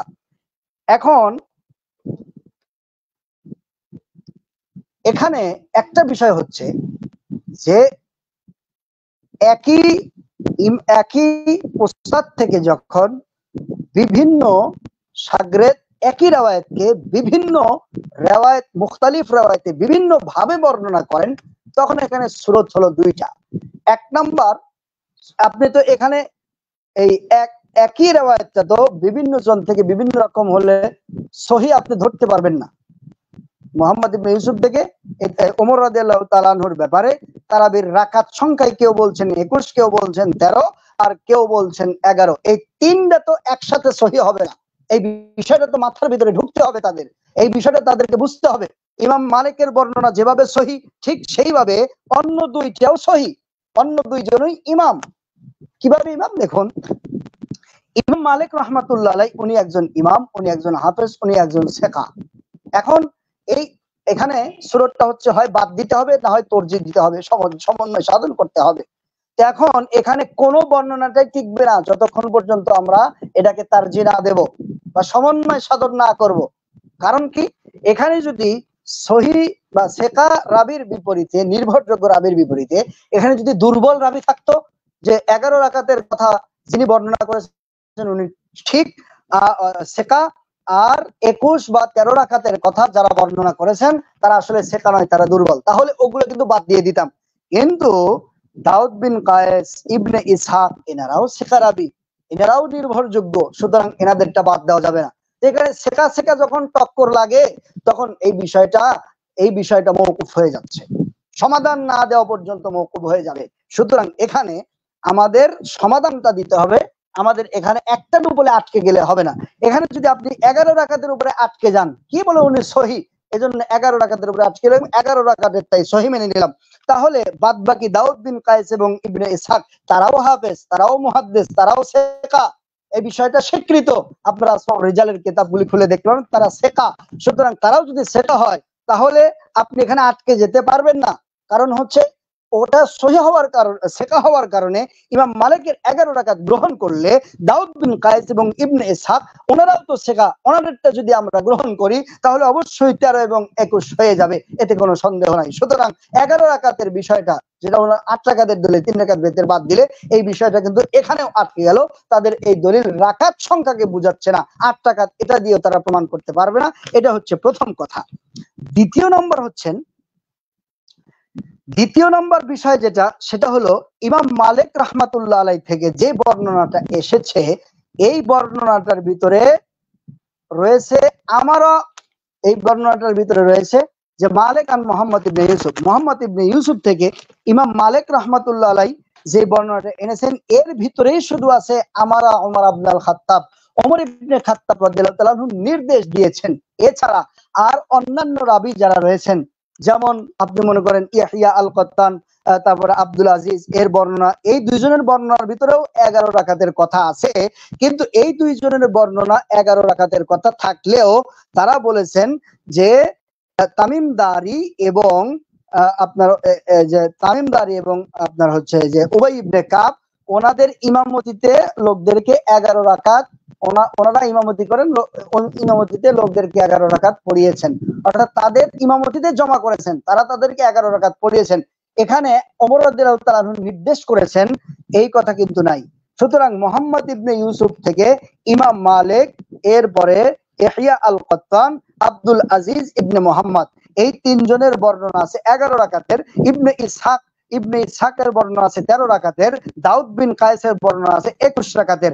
আমি 13, 21 আপনার হচ্ছে 13, 21 আর 11-র ভিতরে পার্থক্যটা দেখালাম যে উভয়ে শেখা, অর্থাৎ যারা 11 রাকাতের কথা বলছেন তারাও শেখা, 21 রাকাতের পক্ষে যারা আছেন তারাও শেখা, এবং 13 রাকাতের পক্ষে যারা বর্ণনা দিয়েছেন, বর্ণনাটা রয়েছে, তারাও কিন্তু শেখা। সুতরাং এখানে যখন সবগুলি শেখা বর্ণনা এক জায়গায় হয়ে গেল, সুতরাং তারজির সুরত ইখতিয়ার, প্রাধান্য সুরত ইখতিয়ার না করা পর্যন্ত এটা দিয়ে কিন্তু দলিল দেওয়া কখনোই সহি হবে না। এটা উসুলের হাদিস যদি তারা পড়ে থাকেন তাহলে অবশ্যই তারা এই বিষয়টা বুঝতে পারবে। দ্বিতীয় নম্বর কথা, যে 1 নম্বর হলো রাকাত সংখ্যার ভিতরে সমস্যা, কেউ বলেন 13, কেউ বলেন 21 আর কেউ বলেন 11। দ্বিতীয় নম্বর, যে 3 জন থেকে 11-র বর্ণনা আছে তাদের ভিতরে আবার 2 রকমের কথা আছে। দেখুন সমস্যা কতগুলি। 1 নম্বর সমস্যা রাকাত নিয়ে, কেউ বলেন 13, কেউ বলেন 21, কেউ বলেন 11। আবার যে 3 জন 11 রাকাতের কথা বলেছেন, ওই 3 জনের বর্ণনার ভঙ্গির ভিতরে আবার কি ভিন্নতা রয়েছে। বর্ণভঙ্গির ভিতরে কি, ইমাম মালিক, ইয়াহইয়া আল কাত্তান, আব্দুল আজিজ, এই 3 জনই কিন্তু মুহাম্মদ ইবনে ইউসুফ থেকে 11 রাকাতের বর্ণনা করেছেন। ইবনে ইসহাক আর দাউদ বিন কায়েস একজন 21 আর একজন 13 বর্ণনা করেছেন। তো এই 3 জনে 11 রাকাতের কথা বলছেন। কিন্তু 11 রাকাতের কথা বললেও কেউ বলছেন ইয়াহইয়া আল কাত্তান এবং আব্দুল আজিজ বিন মুহাম্মদ, তাদের বর্ণনা হলো 11 রাকাতের, কিন্তু তারা বলেন উবাই ইবনে কাব ও তামিম দারির ইমামতিতে জমা করেন এবং তারা 11 রাকাত পড়ান। এখানে কিন্তু নির্দেশের কথা নেই। তো তারা পড়ালে আমার কি হয়েছে? ওমর রাদিয়াল্লাহু তাআলা নির্দেশ দেননি। তারা যেরকম আমাদেরকে বলেন, আমরা যেরকম বাইহাকির বর্ণনা দিয়ে, সহিহ বর্ণনা দিয়ে আমরা যদি তাদেরকে বলি, তাহলে বলেন যে লোকেরা পড়েছে, এই ধরনের কথা বলে, লোকেরা পড়েছে। তো আমরা যদি বলি যে এখানে ইমাম আপনার ওমর রাদিয়াল্লাহু তাআলা নির্দেশ নেই, এখানে তামিমদারি পড়েছে, এর কোনো জবাব তারা দিতে পারবে না, অর্থাৎ নিজেদের কথায় তারা নিজেরা আটকে যাবে। তো আমি উসুলে আলোচনা করছি, এখানে আমি কিন্তু বাহাস করতে আসিনি, আমি তাদেরকে বিষয়টা বোঝাতে এসেছি। তো দেখুন, আর ইমাম মালিক বলেন নির্দেশ দিয়েছেন। তো এই 11 রাকাত পড়াদের ভিতরেই 2 দল, এক দল বলছেন নির্দেশ দিয়েছেন, আর এক দল বলছেন যে নির্দেশ দেননি, জমা করেছেন। তো নির্দেশ আর জমা করা কিন্তু এক জিনিস নয়। তাহলে এখানে মূলত সমস্যা পাওয়া গেল 3টা। 1 নম্বর বর্ণনা রয়েছে নির্দেশ দিয়েছেন, দ্বিতীয় বর্ণনায় রয়েছে যে জমা করেছেন, আর তৃতীয় নম্বর সমস্যা যেটা রয়েছে সেটা হলো রাকাতের সংখ্যা ঠিক নাই। যারা বলেন 11 তারাও শক্তিশালী, আর যারা বলেন 21 তারাও শক্তিশালী, যাদের রাওয়ায়াত 13 তারাও শক্তিশালী। সুতরাং এই 3 ধরনের সমস্যা কিন্তু এই মুহাম্মদ ইবনে ইউসুফের থেকে তার শাগরেদরা যে বর্ণনা করেছেন এর ভিতরে কিন্তু রয়েছে। তাহলে এখন আপনিই বলেন, বা আমি এর মাধ্যমে দেশবাসীকে জানাতে চাই যে সহিহ রাওয়ায়াতের ভিতরে 3 ধরনের সমস্যা থাকে, সেটা আপনারা আমল করেন কিভাবে? তাহলে বলতেই হয় যে এই সহিহ রাওয়ায়াতটা হলো সমস্যাওয়ালা সহিহ রাওয়ায়াত, সমস্যাওয়ালা সহিহ রাওয়ায়াত। তো এখন তাদের দলিলের অবস্থা কি হলো? 1 নম্বর দলিল যেটা, এই দলিলটা জয়ীফ। 8 রাকাত তারাবি রাসূলুল্লাহ পড়েছেন, তারাবি সংক্রান্ত এই বর্ণনাটা জয়ীফরা টিকলো না। এজন্য তারা কি করলো, আম্মা জান আয়েশার হাদিস নিয়ে আসলো, যে হাদিসটা সকল মুহাদ্দিসিনে কেরাম তাহাজ্জুদ অধ্যায়ের ভিতরে এনেছেন।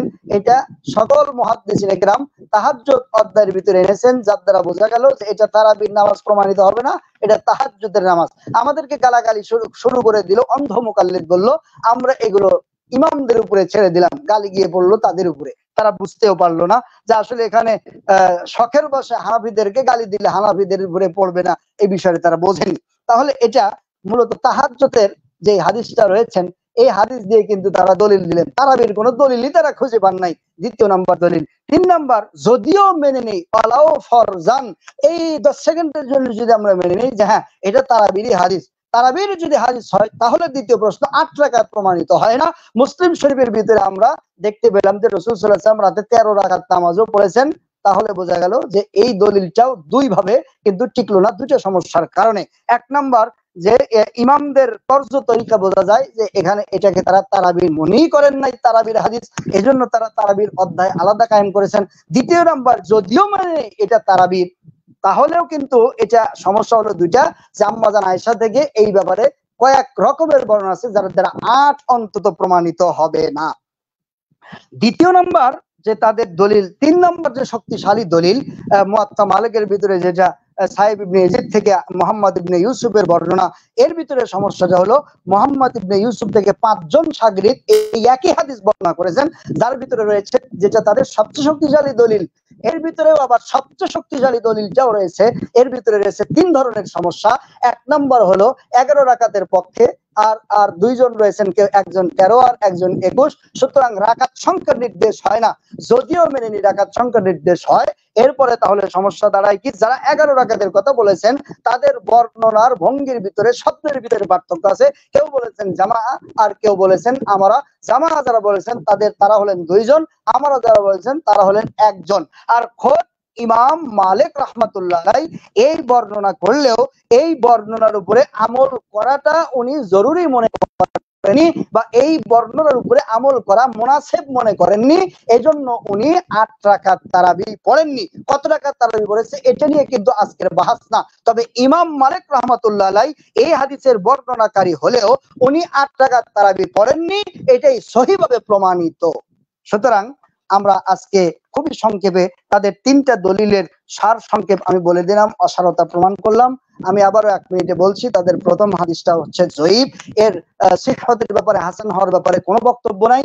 দ্বিতীয় নাম্বার, তারা খুব জোর করে তাহাজ্জুদের হাদিসকে তারা তারাবির ব্যাপারে প্রমাণ করতে চেয়েছিলেন। এই ভিতরে 2টা সমস্যা। 1 নম্বর সমস্যা, এটাকে মুহাদ্দিসিনে কেরাম তারাবির হাদিস মনেই করেননি, এজন্য তারা তাহাজ্জুদ আলাদা করেছেন, তারাবি আলাদা করেছেন, এবং তারা ওইভাবে আমলও করেছেন। এবং যদিও আমরা মেনে নিই যে তারাবির, এরপরেও 8 প্রমাণিত হয় না, এর চেয়ে কম বেশি প্রমাণিত হয়। আর 3 নাম্বার, মুয়াত্তা মালিকের যে বর্ণনা, এই বর্ণনা আসলে 4 কারণে পরিত্যাজ্য, এটাও কিন্তু আমি আপনাদেরকে বলে দিলাম। তো এই বিষয়টা যদি আমাদের আহলে হাদিস ভাইরা বোঝেন, বা আমাদের দেশবাসী তারা যদি বোঝেন যে আসলে তারা যে সহি হাদিস মানি, আমাদের হাদিসের ভিতরে কোনো সমস্যা নাই, একেবারে সহি টাটকা টাটকা সব, তো তাদের টাটকাগুলি আসলে কত বাসিতে পরিণত হয়েছে, এটা কিন্তু আমাদের সাধারণ জ্ঞানী মানুষ যারা, তারা আজকের আলোচনা থেকে আপনারা বুঝতে পারবেন। এছাড়া অনেকে ইশকাল করেন, আমি দেখেছি কমেন্টে আমাদের অনেক প্রিয় ভাই ইশকাল করেন। আমি জানি যে এই তাহকিকগুলি আপনাদের না, এগুলো আপনারা কোথা থেকে কোড করে অথবা গুগল থেকে আপনারা ডাউনলোড করে এটা আপনারা পাঠিয়ে দেন। তো ভাই, আপনারা যে কাজগুলি করেন, এই কাজগুলি আসলে আপনারা পড়ে করেন না। দেখুন, কোন রাবির ব্যাপারে যদি 2 ধরনের কথা থাকে, এটা আমি বলি যে কেউ তাকে যারা করেছে, অর্থাৎ সে নির্ভরযোগ্য না, এটা বলেছে, আর কেউ বলেছে যে সে নির্ভরযোগ্য। তাহলে এখানে দেখতে হবে যে কে নির্ভরযোগ্য বললো আর কে তাকে সহি বললো বা নির্ভর করা যাবে না এটা বললো। বিপরীত কথা যদি আসে তাহলে দেখতে হবে যে আসলে কে বললো। এখন এখানে এই রিজাল শাস্ত্রের একটা নীতি হলো যে জরুফের উপরে সাকাবাতকে তারজিহ দিতে হয়। অর্থাৎ কেউ যদি বলে যে এই ব্যক্তিটা অজ্ঞ, এই ব্যক্তিকে আমি চিনি না, এই ব্যক্তি মারুফ না, এই ব্যক্তি মশহুর না, এই ব্যক্তি আসলে জয়ীফ, এইগুলি কথা যদি কেউ বলেন, তাহলে দেখতে হবে যে এখানে অন্য কেউ যদি তাকে শেখা বলেন, মশহুর বলেন, তাহলে এই জৌফের উপরে শোহরতকে প্রাধান্য দিতে হবে বা সাকাবাতকে প্রাধান্য দিতে হবে। কেন? এখানে বিষয়টা হলো তিনি হয়তো তার হালত সম্পর্কে জানতে পারেন নাই, এজন্য উনি বলেছেন যে আমি জানি না। আর তার সম্পর্কে যখন একজন মানুষ পরবর্তীতে জেনেছেন, সুতরাং তিনি বলে দিয়েছেন তার সম্পর্কে জানেন, উনি ভালো।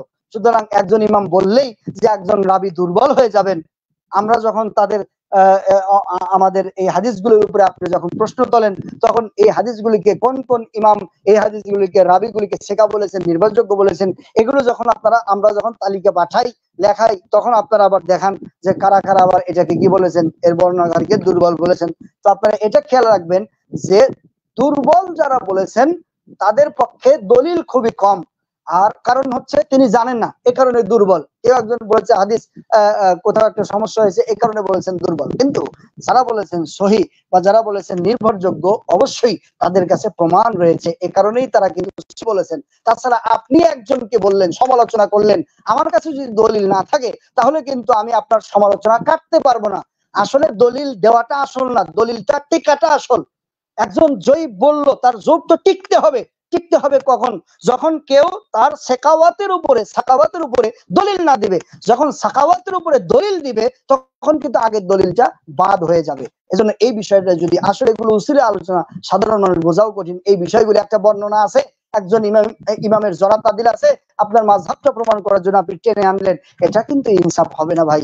এজন্য আমি আপনাদেরকে বলবো, আপনারা চোখ কান খোলা রেখে একজনের কথা না শুনে ওলামায়ে কেরামের সাথে পরামর্শ করে যখনই কোনো ফিতনা ফাসাদ আসবে আপনারা ওলামায়ে কেরামের থেকে সমাধান নেবেন। ইনশাআল্লাহ আল্লাহ তাআলা মেহেরবানি করলে ওলামায়ে কেরাম আপনাদেরকে এই বিষয়ে যথার্থভাবে সমাধান দেওয়ার চেষ্টা করবেন এবং দলিল প্রমাণ সহকারে ইনশাআল্লাহুল আজিজ। আল্লাহ তাআলা আপনাদের সকলকে উপকৃত করেন, এই বিষয় থেকে বোঝার মতন তৌফিক দান করেন। জাযাকুমুল্লাহ খায়ের। আসসালামু আলাইকুম ওয়া রাহমাতুল্লাহি তাআলা ওয়া বারাকাতুহু। জি সম্মানিত ভাই। জি জুবাইর ভাই, আলহামদুলিল্লাহ, আমরা খুবই চমৎকার ভাবে আপনার আলোচনার মাধ্যমে ওদের যে দলিলগুলো রয়েছে সেই দলিলগুলোর খণ্ডন দালিলিক আমরা আলোচনা করতে পেরেছি আলহামদুলিল্লাহ। এবং আমাদের দর্শকরাও আপনার আলোচনার মাধ্যমে অনেক উপকৃত হবে এবং নতুন নতুন অনেক বিষয় জানতে পারবে ইনশাআল্লাহ তাআলা। তো সুপ্রিয় দর্শক শ্রোতা, এই পর্যন্ত আমাদের সঙ্গে থাকার জন্য আপনাদের সকলকে আমরা ফেস দ্য ট্রুথ সত্যের মুখোমুখি এই প্ল্যাটফর্ম পক্ষ থেকে আন্তরিক শুভেচ্ছা জানাচ্ছি এবং যারা কমেন্ট করেছেন তাদেরকেও আন্তরিক মোবারকবাদ জানাচ্ছি। এবং শেষের দিকে এসে কয়েকটি কমেন্ট একটু প্লে করি, কয়েকটি কমেন্ট দেখাই। একবার কমেন্ট করছেন যে 20 টাকার তারাবি রাসূল সাল্লাল্লাহু আলাইহি ওয়াসাল্লাম পড়েছেন, এই দলিলটা দিবেন প্লিজ। আমরা হযরতের কাছে যাওয়ার আগে আমি একটু দাঁড়ান। জি জি জি জি আমি একটু কথা বলি। জি জি বলুন। জি জি এখানে উনি আসলে দেখুন, সমাধান এক জিনিস আর তর্ক করা আরেক জিনিস। আপনি এটা একটু আমার সামনে রাখলে ভালো হবে। যে বলেছেন 20 রাকাত তারাবি রাসূলুল্লাহ সাল্লাল্লাহু আলাইহি ওয়াসাল্লাম পড়েছেন, এই দলিলটা দিবেন প্লিজ। এটা যে উনি বলেছেন, আমি ওনার প্রশ্নের উত্তর দেওয়ার আগে, সব প্রশ্নের উত্তর কিন্তু এক কথায় হয় না। আমি যদি আপনাকে বলি যে ভাই আপনার বাবা জুতা চোর ছিলেন, কথাটা কি সত্যি? উনি কি এর জবাব এক কথায় দিতে পারবেন? দিতে পারবেন না। তো কিছু বিষয় আছে যেগুলো তর্ক, আসলে তর্কে গেলে হয়, আসতে হয়। তো আমি যদি আপনাকে প্রশ্ন করি, ভাই রাসূল কারীম সাল্লাল্লাহু আলাইহি ওয়াসাল্লাম 8 রাকাত তারাবির নামাজ পড়েছেন, এই দলিলটা কি আপনি দিতে পারবেন? সহি ভাবে, নিষ্কণ্টক ভাবে আপনি কিন্তু দিতে পারবেন। তো আপনিও বিপদে, আমিও বিপদ। আপনি আমারটার জবাব দিতে পারবেন না, আমি আপনারটার জবাব দিতে পারবো না, তো সমাধান তো হলো না। তো 20 রাকাত তারাবি রাসূল সাল্লাল্লাহু আলাইহি ওয়াসাল্লাম পড়েছেন কিনা এই দলিলটা দিবেন প্লিজ। এই দলিলটা আসলে যদি রাসূল কারীম সাল্লাল্লাহু আলাইহি ওয়াসাল্লামের থেকে 20 রাকাত তারাবি না থাকতো, তাহলে এখানে কয়েকটা প্রশ্নের উত্তর দিতে হবে। আমি বললাম যে আমার কাছে ধরেন 20 রাকাত তারাবির রাসূল সাল্লাল্লাহু আলাইহি ওয়াসাল্লাম থেকে কোনো দলিল নাই, এটা আমি আপনাকে বললাম। নাই যেটা আমি বলবো না, আমি আপনাকে যখন একটা হাদিস বলবো, হযরতে আব্বাস ইবনে আব্বাস থেকে বর্ণিত যে রাসূল সাল্লাল্লাহু আলাইহি ওয়াসাল্লাম 20 রাকাত তারাবি পড়িয়েছেন, তখন আপনারা কিন্তু রাগ ঢাক করে বলবেন যে এই হাদিসটা জয়ীফ, এই হাদিসটা জয়ীফ। আচ্ছা ঠিক আছে, প্রথম কথা হলো আপনি বললেন রাসূল সাল্লাল্লাহু আলাইহি ওয়াসাল্লাম 20 রাকাত তারাবি পড়েছেন কিনা একটা দলিল দেন। আমি দলিল দিলাম 20 রাকাত তারাবি পড়েছেন, আপনি বলবেন জয়ীফ। তাহলে আমি যদি জয়ীফটা দূর করে দিতে পারি তাহলে তো হবে। জয়ীফটা যদি আমি দূর করে দিতে পারি, হাদিস এমন অনেক হাদিস আছে যে হাদিসগুলি জয়ীফ। আপনি যদি উসুল হাদিসের কিতাবগুলি পড়েন, মুস্তালাহুল হাদিসের কিতাবগুলি পড়েন, তাহলে এমন অনেক জয়ীফ হাদিস আছে যেগুলোর তাওয়াবে এবং মুশাহিদ থাকার কারণে কি হয়ে যায়, আসার থাকার কারণে এই হাদিসগুলি যৌব দূর হয়ে হাসান হয়ে যায়, আমলযোগ্য হয়ে যায়। এমনও অনেক হাদিস আছে যে হাদিসগুলি জয়ীফ, কিন্তু এর বিপরীতে আপনার হচ্ছে জয়ীফ হাদিস থাকার পরেও এর সমর্থনে অন্য হাদিস থাকার কারণে এই হাদিসটার জয়ীফ দূর হয়ে যায়। যেমন আপনি বলছেন যে রাসূল সাল্লাল্লাহু আলাইহি ওয়াসাল্লামের 20 রাকাত তারাবির একটা হাদিস দেন, আমি হাদিস দিলাম 20 রাকাত তারাবি পড়েছেন, আপনি বলেন জয়ীফ। এখন আমি জয়ীফটা দূর করে দিলে হাদিসটা আমলযোগ্য হয়ে যাচ্ছে। তো এখন দেখুন প্রশ্ন, 1 নম্বর প্রশ্ন, যে রাসূল সাল্লাল্লাহু আলাইহি ওয়াসাল্লাম থেকে যদি 20 রাকাত তারাবির বর্ণনা না থাকতো, দেখুন রাসূল সাল্লাল্লাহু আলাইহি ওয়াসাল্লাম 20 রাকাত তারাবি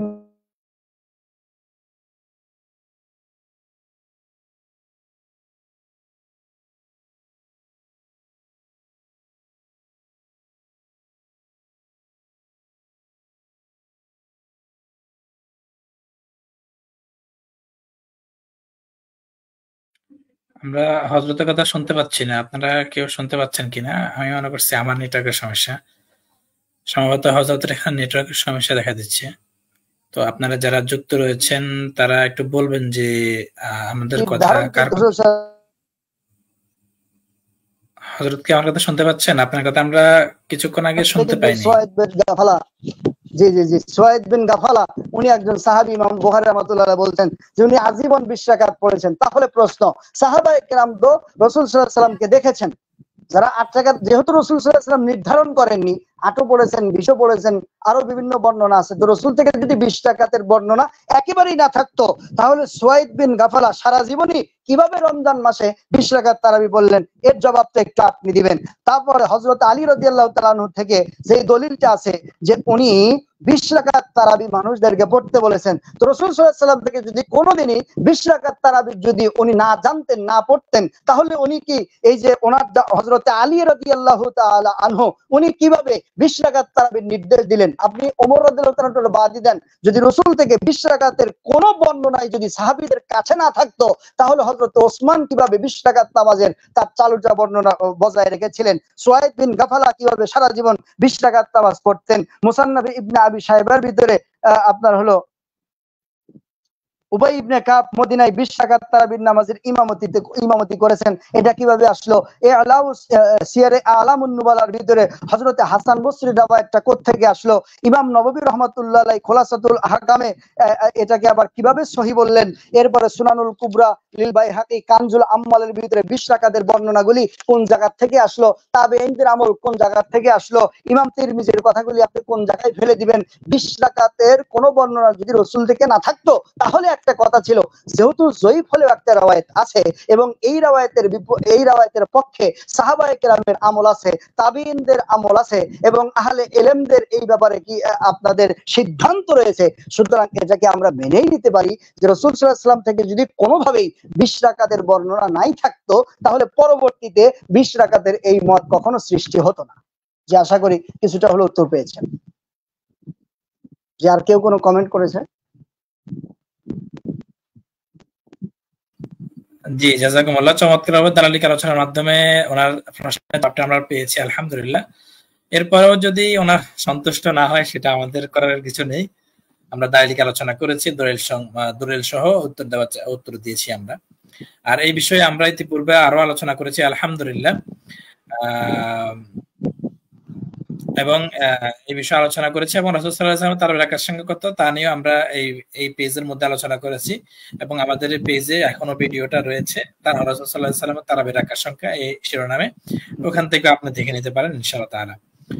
তো আরেক ভাই প্রশ্ন করেছেন, আমাদের ফজল রাব্বি ভাই, আমাদের কাছের একদম প্রিয় একজন মানুষ ভাই, উনি প্রশ্ন করেছেন যে আপনার দাবিতে 11 রাকাত মুস্তারি প্রমাণিত হয়নি, এটা আমি বলছি আমার মজবুত দাবি। মানে উনি বলতেছেন যে 11 রাকাতের যে বর্ণনাগুলো উল্লেখ করেছেন সেগুলো নাকি মানে মুস্তারি বা ইজতিরাব নেই এগুলোর মধ্যে।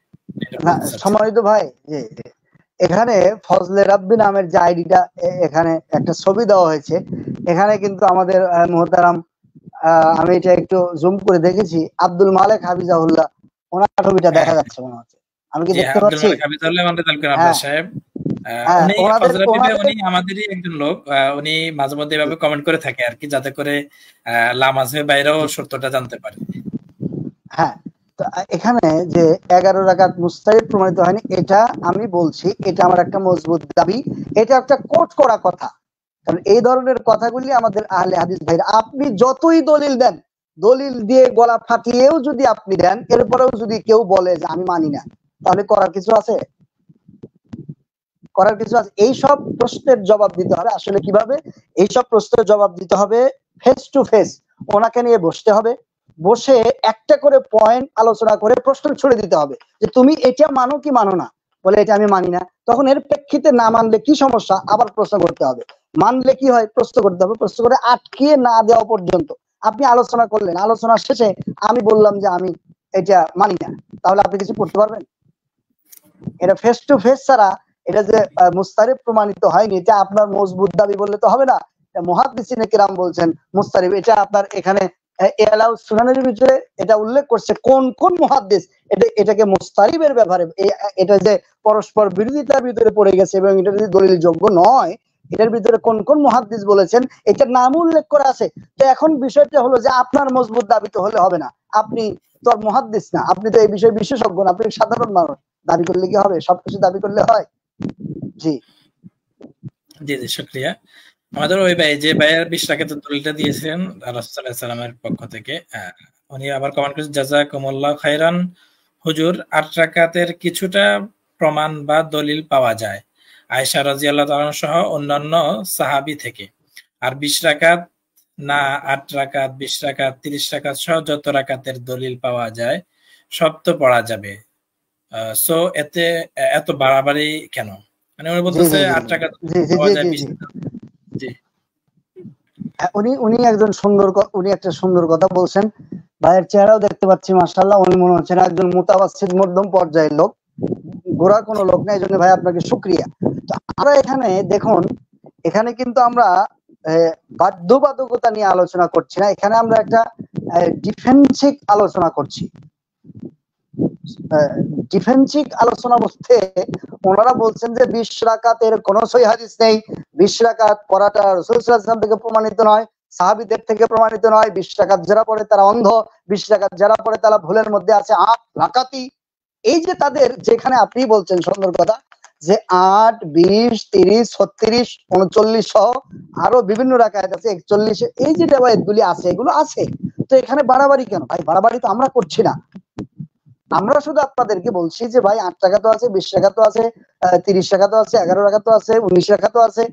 এই যে রিওয়ায়াতগুলি আছে এর ভিতরে আপনি সেই আমলটা করেন যেই আমলটা অধিকাংশ আহলে ইলম করেছেন, থাকলেই তো হবে না। আপনি একটা অধিকাংশ আহলে ইলম করেছেন, তো অধিকাংশ আহলে ইলম কোনটা করেছেন? এটা তো আমি আমার বাপের ঘর থেকে বলিনি, ইমাম তিরমিজি বলছেন ওয়া কানা আকসারু আহলিল ইলমি বি20 রাকাতান, অধিকাংশ আহলে ইলম 20 রাকাত করেছেন।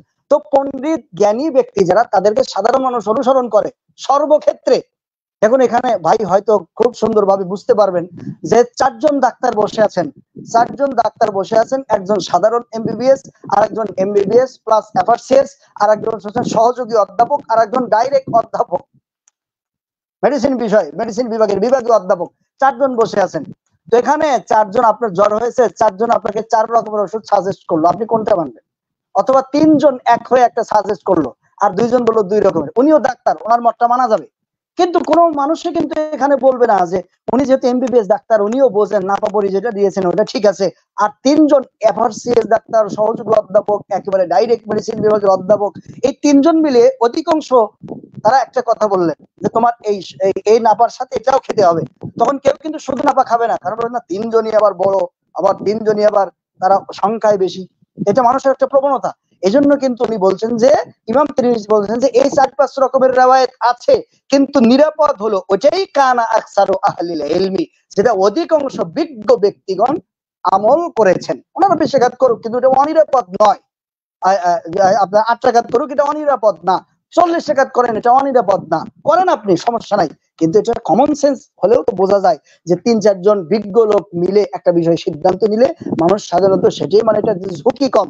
তো এখানেও যেহেতু বিভিন্ন রিওয়ায়াত আছে, ইমাম তিরমিজি বলছেন যে তোমরাও তাই করো, কানা আকসারু আহলিল ইলমি, আহলে ইলম অধিকাংশ যারা রয়েছেন পণ্ডিত ব্যক্তি যারা, তারা যেটা করেছেন তোমরা সেটা করো। আমরা তো বাড়াবাড়ি করিনি, আমরা মানুষকে বাড়াবাড়ি থামাতে চেষ্টা করেছি যে এখানে যদি 8 রাকাতই বলেন তাহলে 20, 30 সহ 11 আপনার আরো অন্যান্য বর্ণনাগুলি যে আছে এগুলো তো বর্ণনাগুলি প্রমাণিত, এগুলোর ব্যাপারে আপনি কি জবাব দিবেন? তখন একটা সমস্যা তৈরি হবে না? সমস্যা তৈরি হবে। ওনারাই আমাদেরকে গায়ে পড়েছেন, আমরা কারো গায়ে পড়িনি। জাযাকুমুল্লাহ। জি জি, শুকরিয়া, জাযাকুমুল্লাহ। আশা করি আমার এই ভাই, এই প্রিয় ভাইটা অবশ্যই বুঝবেন। এমডি নূর হোসাইন সাহেব, জাযাকুমুল্লাহ কমেন্ট করার জন্য, এবং আপনার আশা করি আপনি আপনার উত্তরটা অবশ্যই পেয়েছেন এবং ওইগুলো নিয়ে একটু চিন্তা ভাবনা করবেন ইনশাআল্লাহ তাআলা। শুকরিয়া। আমাদের আলোচনার মাধ্যমে যদি একজন সাধারণ মানুষ যারা ওই লামাযহাবী ভাইদের কথাবার্তা বা ধোঁকাবাজির কারণে পথ ভ্রষ্টতার দিকে একটু এগিয়ে গেছেন, তারা যদি একটু ফিরে আসেন, এটাই হচ্ছে আমাদের সফলতা বা আমাদের সার্থকতা। আমরা চাই আমাদের এই দাওয়াতি কাজের মাধ্যমে যাতে করে জাতির সামনে সত্য বিষয়টা প্রকাশ পায় এবং সত্য বিষয়টা যাতে করে জাতি খুব সহজে জানতে পারে, সেই জন্য আমরা আমাদের এই চেষ্টাটুকু চালিয়ে যাচ্ছি। আলহামদুলিল্লাহ, ইনশাআল্লাহ তাআলা আমরা ভবিষ্যতে চালিয়ে যাব। তো শুকরিয়া আমাদের প্রিয় মুহতারাম মাওলানা আবু বকর সিরাজি সাহেবকে, আমাদেরকে ওনার মূল্যবান সময়টুকু দিয়ে আমাদের দর্শকদেরকে এবং আমাদেরকে অনেক মূল্যবান আলোচনা শুনিয়েছেন। জাযাকুমুল্লাহ। এবং আমাদের এই পেজ থেকে এবং এই প্ল্যাটফর্ম থেকে আপনাকে অসংখ্য ধন্যবাদ জানাচ্ছি। এবং পাশাপাশি আমাদের যে ভাইরা রয়েছেন, আমাদের সাথে যুক্ত রয়েছেন, তাদেরকেও আমরা ধন্যবাদ এবং জাযাকুমুল্লাহ বলছি আমাদের সাথে যুক্ত থাকার জন্য। তো পরিশেষে আমরা আজকের এই লাইভ অনুষ্ঠানটি এখানে শেষ করতে যাচ্ছি এবং পরবর্তী লাইভ যেগুলো আমরা কন্টিনিউ করব সেগুলো দেখার আমন্ত্রণ জানাচ্ছি। আসসালামু আলাইকুম ওয়া রাহমাতুল্লাহি ওয়া বারাকাতুহু। ওয়া আলাইকুম আসসালাম ওয়া রাহমাতুল্লাহ। জাযাকুমুল্লাহ খাইর।